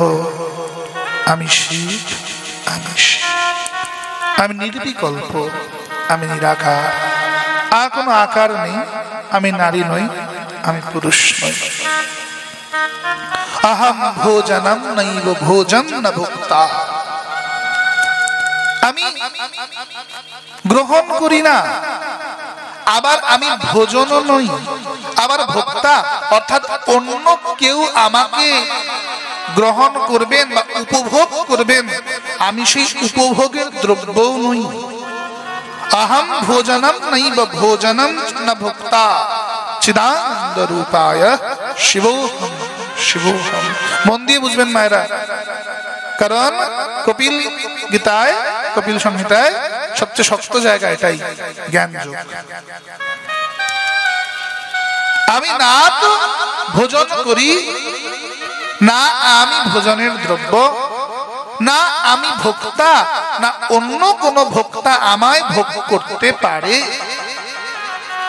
আমি কারোর ভোগ্য বস্তুও নই, কেউ আমার ভোগ্য বস্তু নয়। আমি সেই চৈতন্য স্বরূপ। চিদানন্দ রূপায় শিবোহম শিবোহম। চিদানন্দ রূপায় শিবোহম শিবোহম শিবোহম শিবোহম।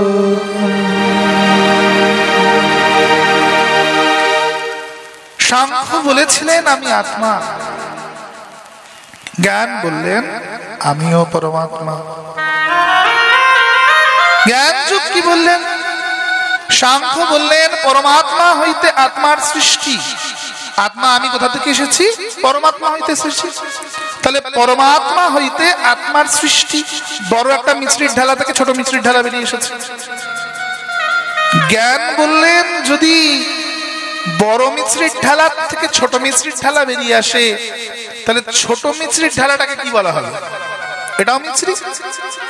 এটার স্বাদ যদি মিষ্টি হয়, তাহলে এটার স্বাদ কেমন হবে? মিষ্টি। তাহলে ভগবান যদি তিনি সচ্চিৎ এবং আনন্দময় বিগ্রহ হন, তার থেকে আমি বেরিয়ে এসেছি আত্মা রূপে, তাহলে আমি কি? আমিও সচ্চিৎ আনন্দময় বিগ্রহ। আমি কি মা? আমিও সচ্চিদানন্দ ঘন বিগ্রহ, আমিও সচ্চিদানন্দময়, আমিও সচ্চিৎ এবং আনন্দময়। এটা নিরাকার ধারণা। জ্ঞান কিন্তু সাকারবাদকে গ্রহণ করে না, জ্ঞান নিরাকারবাদকে গ্রহণ করে। কিন্তু একই তত্ত্ব জ্ঞান বললেন তিনি সর্বত্র বিরাজ করছেন। প্রতিটি অণু, প্রতিটি পরমাণু, কণা, পল, উপপল তিনি আছেন। আর পুরাণ বললেন প্রতিটি বস্তুর মধ্যে ত্রিদেব বিরাজ করছেন, ব্রহ্মা, বিষ্ণু, মহেশ্বর। বিজ্ঞান একই কথা বললেন যে কোনো জিনিস ইনফাইনাইট মলিকিউলস দ্বারা তৈরি, মলিকিউলস গুলো অ্যাটম দ্বারা তৈরি। অ্যাটমের মধ্যে তিনটি জিনিস আছে, ইলেকট্রন, প্রোটন, নিউট্রন। একটা প্লাস, একটা মাইনাস, একটা নিউট্রাল। ব্রহ্মা প্লাস জেনারেটর, উনি সৃষ্টি করছেন। বিষ্ণু নিউট্রাল, উনি অপারেট করছেন। নিউট্রন আর ইলেকট্রন মাইনাস, অর্থাৎ শিব তিনি সংহার করছেন। যে জ্ঞান তত্ত্ব সেটাই ভক্তি তত্ত্ব। তাই বিজ্ঞান বলছে শুধু আমাদের বুঝে নিতে হবে একই দ্রব্য জিনিস। তিনি সর্বত্র বিরাজ করছেন। তিনি আমার মধ্যেও আছেন, তিনি তোমার মধ্যেও আছেন। তিনি সর্বত্র বিরাজ করছেন, যেটাকেই মহাপ্রভু বললেন যাহা যাহা নেত্র পরে তাহা তাহা কৃষ্ণ স্মৃত। যেটা প্রহ্লাদ মহারাজ বললেন যে বাবা তুমি স্ফটিক স্তম্ভে দেখতে পাচ্ছ না, কিন্তু আমি দেখতে পাচ্ছি। বাবা তুমি দেখতে পাচ্ছ না কারণ তোমার সে দৃষ্টিটা হয়নি বাবা, কিন্তু আমি দেখতে পাচ্ছি যে আমার নারায়ণ স্ফটিক স্তম্ভে দাঁড়িয়ে আছেন। বিশ্বাসের স্তর, প্রহ্লাদের ভক্তি এবং বিশ্বাসের সেই স্তরটি তৈরি হচ্ছে, যেটি হিরণ্যকশিপুরের তৈরি হয় নাই। তাই তিনি স্ফটিক স্তম্ভে দেখতে পাচ্ছেন না, প্রহ্লাদ যে দেখতে পাচ্ছেন। কারণ প্রহ্লাদ সেই স্তর অব্দি পৌঁছেছেন, প্রহ্লাদ সেই স্তর অব্দি উঠেছেন, সেটা হিরণ্যকশিপুরের নেই। জ্ঞানবাদ তিনি সর্বত্র আছেন না, তিনি কোথায় নেই, তিনি সবের মধ্যে বিরাজ করছেন। সূর্যের কিরণে, চন্দ্রের চন্দ্রিমায়, পাখির কুহুতানে, পুষ্পের সুগন্ধে, ভ্রমরের গুঞ্জনে, ঝর্ণার কলতানে, কোথায় তিনি নাই? তিনি সর্বত্র বিরাজ করছেন। যা কবিগুরু রবীন্দ্রনাথ বলছেন যে ভগবান দিয়ে ভগবানের পূজা, তুমি যদি ভাবো অপমান। তিনি সর্বত্র বিরাজ। জ্ঞান বললেন তিনি কি? তিনি নিরাকার নির্গুণ সচ্চিদানন্দ ঘন বিগ্রহ, সচ্চিদ এবং আনন্দময়। তাহলে এত দেবদেবী কেন আমাদের হিন্দুদের? এত দেবদেবী কেন? ডক্টর মহানামব্রত ব্রহ্মচারী যখন গেছেন শিকাগো শহরে, স্বামী বিবেকানন্দের পরে আমাদের ভারতবর্ষকে উপস্থাপন করতে কে গেছেন? ডক্টর মহানামব্রত ব্রহ্মচারী। ওনাকে প্রশ্ন করা হয়েছিল যে আপনাদের হিন্দুদের সনাতনীদের এত দেবদেবী। ডক্টর মহানামব্রত ব্রহ্মচারী উত্তর করেছিলেন যে একটি ময়রার কাছে এক ব্যক্তি মিষ্টি কিনতে এসেছে, যে ময়রা তোমার দোকানে ভালো জিনিস কি আছে দাও। তো ময়রা একটা রসগোল্লা দিয়েছে, ওটা খেয়েছে, খেয়ে বলছে আরো ভালো কিছু কি দাও। তো ময়রা একটা পান্তুয়া দিয়েছে ভাজা, এবার প্রথমটা সাদা ছিল এবারটা লাল দিয়েছে। আর কি আছে দাও। ময়রা দেখছে তো হচ্ছে না, রসের চোখানো হচ্ছে না, ঠিক আছে একটা সন্দেশ, একটা কালাকাঁদ আছে। এবার হয়েছে, না এর চেয়ে ভালো কি আছে, দা একটা গজা দিয়েছে, শুকনো গজা খটখট খটখট করছে, এতেও হচ্ছে না। বলছে আর ভালো কি আছে দাও। ময়রা বলছে দাঁড়া রে, তোকে এবার জিলাপি খাওয়াচ্ছি, আড়াই পেঁয়াজ দিয়ে জিলাপি দিয়েছে, খা। বলছে ময়রা 5টা খেলাম, 5টাই তো সুন্দর, কিন্তু এর মধ্যে সর্বশ্রেষ্ঠ কোনটা? ময়রা বললেন যে গো 5টাই আমার তৈরি, আর 5টাতে 3টি উপাদান আছে, কি? রস, ময়দা আর ছানা। তো যে রূপে দেখো না কেন ওই একই জিনিস আছে, সৎ চিৎ আনন্দ। শিবস্তুতিতে একই কথা বলছে, চিদানন্দ রূপায় শিবোহম শিবোহম। আর আমরা ভাগবতম একটা খুললেই প্রথম শ্লোকটা কি দেখতে পাই মা? সচ্চিদানন্দ রূপায় বিশ্বোৎপত্ত্যাদি হেতবে তাপত্রয় বিনাশায় শ্রীকৃষ্ণায় বয়ম নমঃ। একই তত্ত্ব, একই জিনিস। দামোদর অষ্টকমের প্রথম শ্লোকে আমরা কি বলি? নমামিশ্বরম সচ্চিদানন্দ রূপম লসত কুণ্ডলম। কাকে প্রণাম করছি? সচ্চিদানন্দ সৎ চিৎ আনন্দময় বিগ্রহ। প্রথমেই তো দামোদর শব্দ উচ্চারণ করতে পারতেন, করেননি কিন্তু। নিরাকারকে দেখিয়ে সাকারকে দেখিয়েছে। প্রথমে নিরাকারকে দেখিয়ে নিয়েছেন। নমামিশ্বরম সচ্চিদানন্দ রূপম লসত কুণ্ডলম গোকুলে ব্রাজমানম। আগে দেখিয়ে নিয়েছেন তিনি সৎ চিৎ এবং আনন্দময় বিগ্রহ। আমরাও সৎ চিৎ এবং আনন্দময় বিগ্রহ। তাহলে ভগবানের চোখ কান নাক মুখ নাই? নিরাকার কি তাই বললেন? না। যারা দেখবেন নিরাকারবাদী, এইখানেই জ্ঞান যোগার ভক্তি যোগের ফারাক চলে আসবে। যেখানে জ্ঞান শেষ হয়ে যায় সেখানেই ভক্তির উদয় হয়। শঙ্করাচার্যের বাদ যেখানে শেষ হয় সেখানেই মহাপ্রভুর চৈতন্য দেবের বাদ শুরু হয়। শৈব শাক্ত গাণপত্য এদের সকলের বাদ যেখানে শেষ হয় বৈষ্ণব বাদ সেখান থেকে প্রারম্ভ ঘটে। এরা বললেন ভগবানের চোখ কান নাক মুখ কিচ্ছু নেই, তিনি নিরাকার নির্গুণ।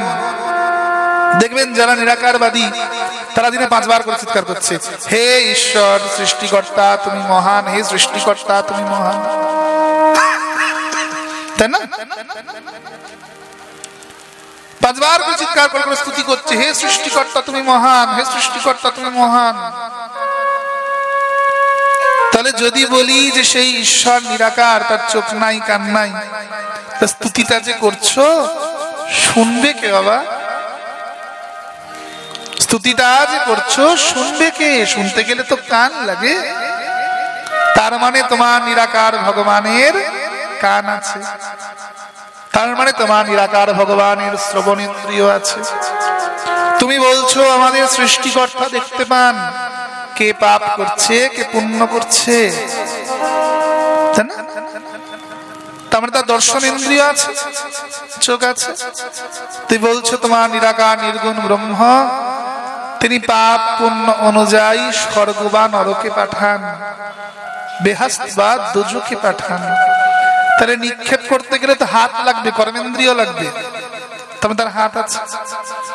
তোমার নিরাকার নির্গুণ ব্রহ্ম যদি শুনতে পায়, দেখতে পায়, স্বর্গ নরকে পাঠায়, তো আমার সাকার সগুণ ব্রহ্ম আমি রেধে দিলে খায়, আমি মালা গাঁথলে পরে, আমি শৃঙ্গার করলে সাজে, আমি কোলে নিলে আদর খায়, আর আমি যদি গোপীদের মতো বাসনা করি তো রাস মঞ্চে দাঁড়িয়ে আমার হাত ধরে তিনি নৃত্য করেন। সে নিরাকার নির্গুণ ভগবান ভক্তের ভক্তিতে সাকার সগুণ হয়ে নেমে আসে।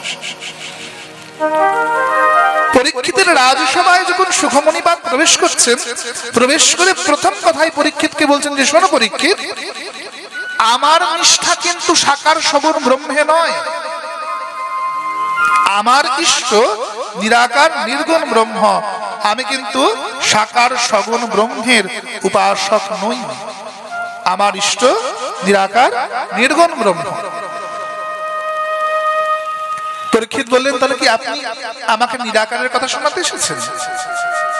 সুখমণি বললেন, না না, নিরাকারের উপাসক হলেও এই সাকার সগুণ ব্রহ্মের লীলা কথা আমাকে এত আকর্ষণ করেছে যে আমি আর সতের সমাজে বৈষ্ণবদের সম্মুখে সেই কথা পরিবেশন করতে এসেছি, সেই কথা বলতে এসেছি।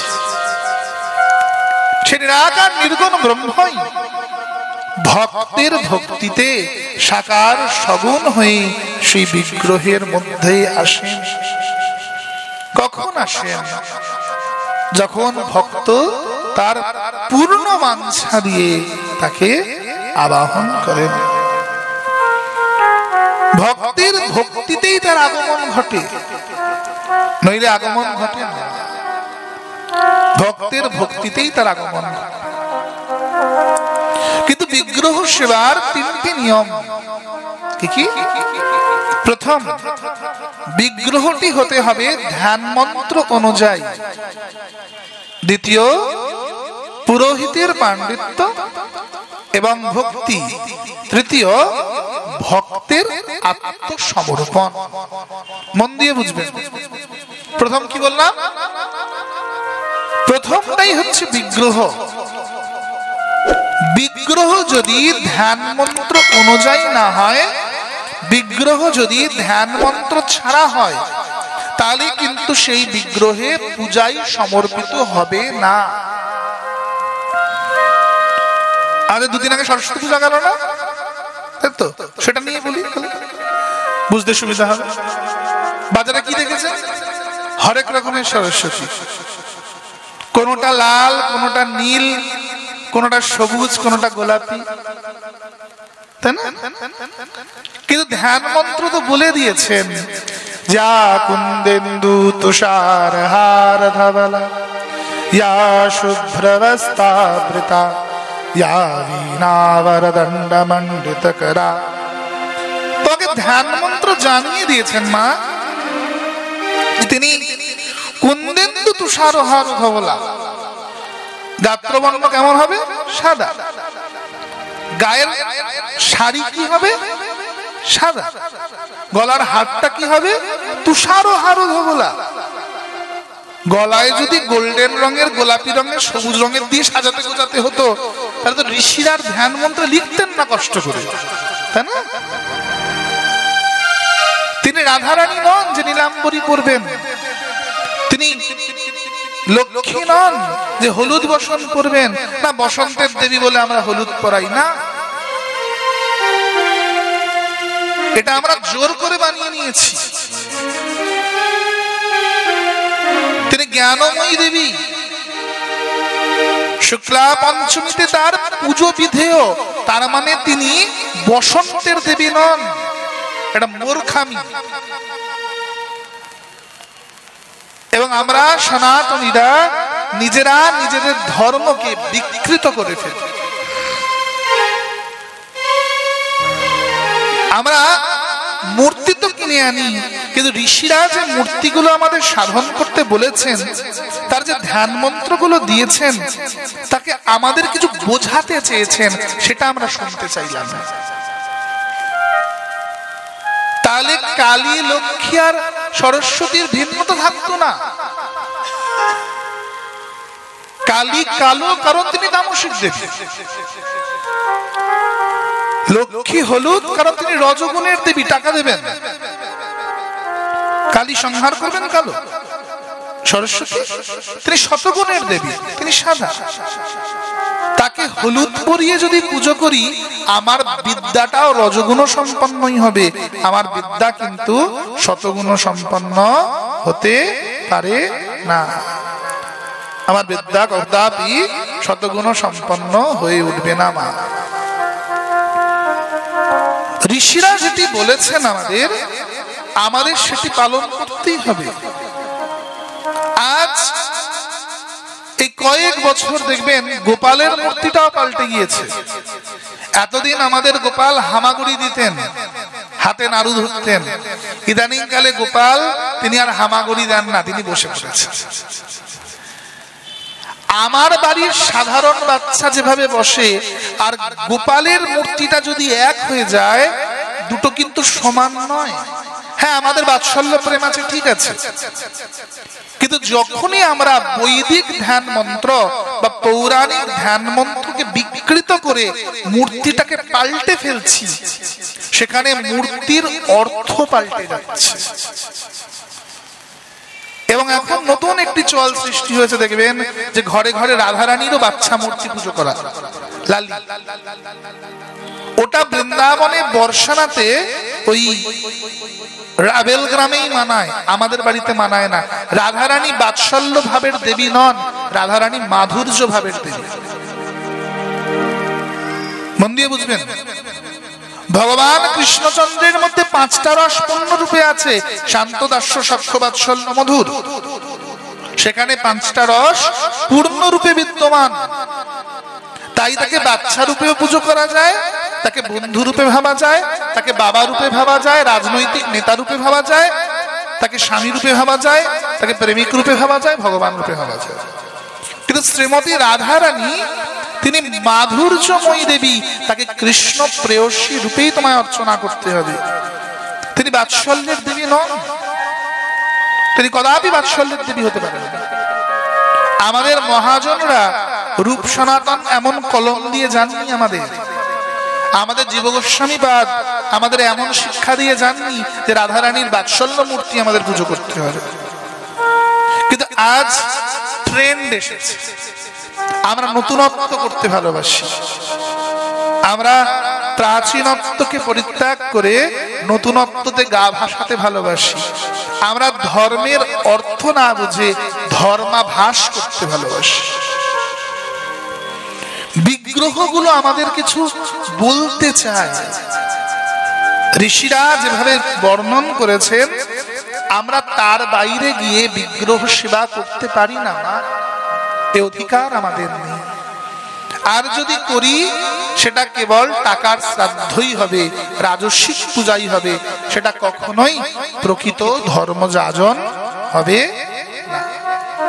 তাকে কখনোই আমরা প্রকৃত ধর্মযাজন বলে গণ্য করতে পারবো না, তাকে ধর্মযাজন বলা যাবে না। কারণ মূর্তিটা আমার সামনে দেওয়াই হয়েছে কেন না, আমি ধ্যান করে চোখ বন্ধ করে যাতে ওটাকে ভাবতে পারি, আমাকে ভাবার জন্যই ওটা দেওয়া হয়েছে। যে আমার সহজে যদি ধ্যানটা না আসে, সামনে মূর্তিটা দেখে নিলাম, এবার আমি কূর্ম মুদ্রায় চোখটা বন্ধ করে সে মূর্তিটাকে চিন্তন করলাম আজ্ঞা চক্রে। কিন্তু চোখটা খুলে দেখলাম মূর্তিটা, বলছি মন্ত্রের সময় যে মূর্তিটা কেমন না সাদা, চোখটা খুলে দেখলাম মূর্তিটা গোলাপি। ধ্যানটা আসবে? ধ্যানটা আসবে। মূর্তি আর পুতুল খেলায় পার্থক্য আছে, মন দিয়ে বুঝবেন। মূর্তি পূজায় আর পুতুল খেলায় পার্থক্য আছে। মূর্তি পূজা হয় বেদ বিধান মেনে, আর বাচ্চার পুতুল খেলা ভিন্ন জিনিস। সনাতনীরা দয়া করে মূর্তি পূজাকে বাচ্চার পুতুল খেলা বানিয়ে ফেলবেন না। থিমের পূজা খুব ভালো, সেখানে অনেক কিছু মেসেজ দেওয়া হয় সমাজকে, সোসাইটিকে, ঠিক আছে, কিন্তু অ্যাটলিস্ট মূর্তিগুলো যেন চেঞ্জ না হয়, মূর্তিগুলো যেন রূপান্তরিত না হয়। যে বিগ্রহের পূজন হচ্ছে, বিগ্রহটা যেন সনাতনী বেদ পুরাণকে মেনেই করা হয়। মূর্তিগুলোর পরিবর্তন আসা উচিত নয়, তাহলে সেখানে কোনো প্রাণ প্রতিষ্ঠাই হয় না, পুজো অর্চনাই। কারণ মন্ত্রের দ্বারা সে নিরাকার নির্গুণ ব্রহ্মকে আমরা সাকার সগুণ করে টেনে নামিয়ে আনার চেষ্টা করছি ওইটুকুন মূর্তির মধ্যে। কিন্তু যদি সেখানেও উল্টো হয়, তা তিনি আসবেন কেন? আসবেন না, তিনি কি করে আসবেন? তিনি আসতে পারেন।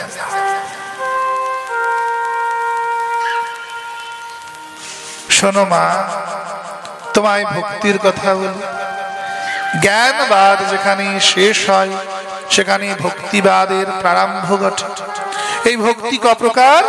ভক্তি আবার তিন প্রকার। ভক্তি কি কি? তামসিক ভক্তি, রাজসিক ভক্তি আর সাত্ত্বিক ভক্তি। তামসিক ভক্তি কাকে বলে? পরের ক্ষতি চেয়ে যে ভক্তি অঙ্গ যাজন করা হয় তাকে তামসিক ভক্তি বলা হয়। পরের ক্ষতি করে যে ভক্তি অঙ্গ যাজন হয়, আর নিরীহ পশু টেনে এনে আড়ি কাটে কচ করে বলে দিতে হবে, তাকে কি বলে? তামসিক ভক্তি বলা হয়। পরের ক্ষতি চেয়ে যে ভক্তি অঙ্গ যাজন করা হয়। তারা কি শুধু ওরাই তামসিক ভক্তি করে? বৈষ্ণবরা কখনো করে না? হ্যাঁ করে। দুই প্রসাদ ভুজি রমণী একসঙ্গে দুই বান্ধবী রোজ পাঠ কীর্তন শুনতে যান, দুজনে পাশাপাশি বাড়ি, জমি জায়গা নিয়ে অশান্তি হয়েছে। তো এ গোপালের কাছে কাঁদতে কাঁদতে বলছে, গোপাল তুই দেখিস পাশের বাড়ি দিদির সঙ্গে আমার অশান্তি হয়েছে, ওই হাতটা ভাঙে মরে। আর পাশের বাড়ির দিদি গোপালের কাছে কাঁদতে কাঁদতে বলছে, গোপাল তুই দেখিস ওই দিদি আমায় অমন বলে দিদি হাত পাটা ভাঙে মরে। কাঁদতে কাঁদতে চোখের জল তুলসীতে লাগিয়ে গোপালের পায়ে দিচ্ছে। তাহলে কি করবে? তোমার বাড়ির গোপাল আর তার বাড়ির গোপাল তে রাস্তার মোড়ে গিয়ে লাটালাটি করবে? তাকে কি বলে? তামসিক ভক্তি। রাজসিক ভক্তি, অর্থের দম্ভে যে ভক্তি অঙ্গকে যাজন করা হয় তাকে কি বলা হয় মা? তাকে বলা হয় রাজসিক ভক্তি। তামসিক ভক্তি পরের ক্ষতি চেষ্টা করা হয়। রাজসিক ভক্তি অর্থের দম্ভে যে ভক্তি অঙ্গ যাজন করা হয় তাকে বলা হয় রাজসিক ভক্তি, রজগুণান্বিত ভক্তি, অর্থের দম্ভে। আর সেখানে দেবতার কাছে কি চাওয়া হয়? না টাকা পয়সা চাওয়া হয়। আয়ুর দেহি, যশো দেহি, ভাগ্যম ভগবতী দেহি মে, পুত্রান দেহি, ধনং দেহি, সর্বকামনাশ্চ দেহি মে, পত্নীং মনোরমং দেহি, মনোবৃত্যানুসারিণীং, তারিণীং দুর্গা সংসার সাগরস্য কলুদ্ভবম। মনের মতো বউ দাও, পত্নীং মনোরমং দেহি। বেলা 9টা অব্দি টু না খেয়ে থাকতে পারলাম কি পারলাম, সারাদিন তো কি আমিষ খাবো প্যান্ডেল হোপিং করতে গিয়ে, ওইটুকুর মধ্যে 14 বার করে দাও দাও আর দাও। যারা দোকানদার বসে আছে আমার সামনে, 5 টাকা নিয়ে গেছে দোকানদার থেকে কিনবে, একে কি বলে? রাজসিক ভক্তি। রাজসিক ভক্তি আরো একটি বিষয়, যেখানে দেখবেন যে যারা ধর্ম পর্যালোচনা করছেন তারা মঞ্চে দাঁড়িয়ে ধর্ম বলার সময় তো ধর্মের ভূষণটা গায়ে পড়লেন, কিন্তু নামার পরে খুলে ফেললেন। একেও রাজসিক ভক্তি বলা হয়, ধর্মাভাস বলা হয়। যখন আমি ধর্ম যাজনের কথা বলছি তখন ধর্মের বস্ত্রটা তো গায়ে পরে নিলাম, তো যেই না আমি নিচে নামলাম বা পৌরোহিত্য কর্ম ছেড়ে আসন ছেড়ে উঠে গেলাম, আমি অমনি অমনি আমার সনাতনী পোশাক এবং ভূষণটাকেও পরিত্যাগ করে দিলাম। একেও ধর্মাভাস বলা হয়েছে, একে ধর্ম বলা হয়নি। সাত্ত্বিক ভক্তি, যেখানে ভগবানের কাছে আর অন্য কিছু চায় না, সাধক কেবল চায় যে আমি স্বর্গে যাব। কি চায়? তবু চায়। দোকানদারিটা এখনো বাকি আছে। মা বললেন, পুত্র তাহলে আমি কি রূপে ভজন করব? পুত্র বললেন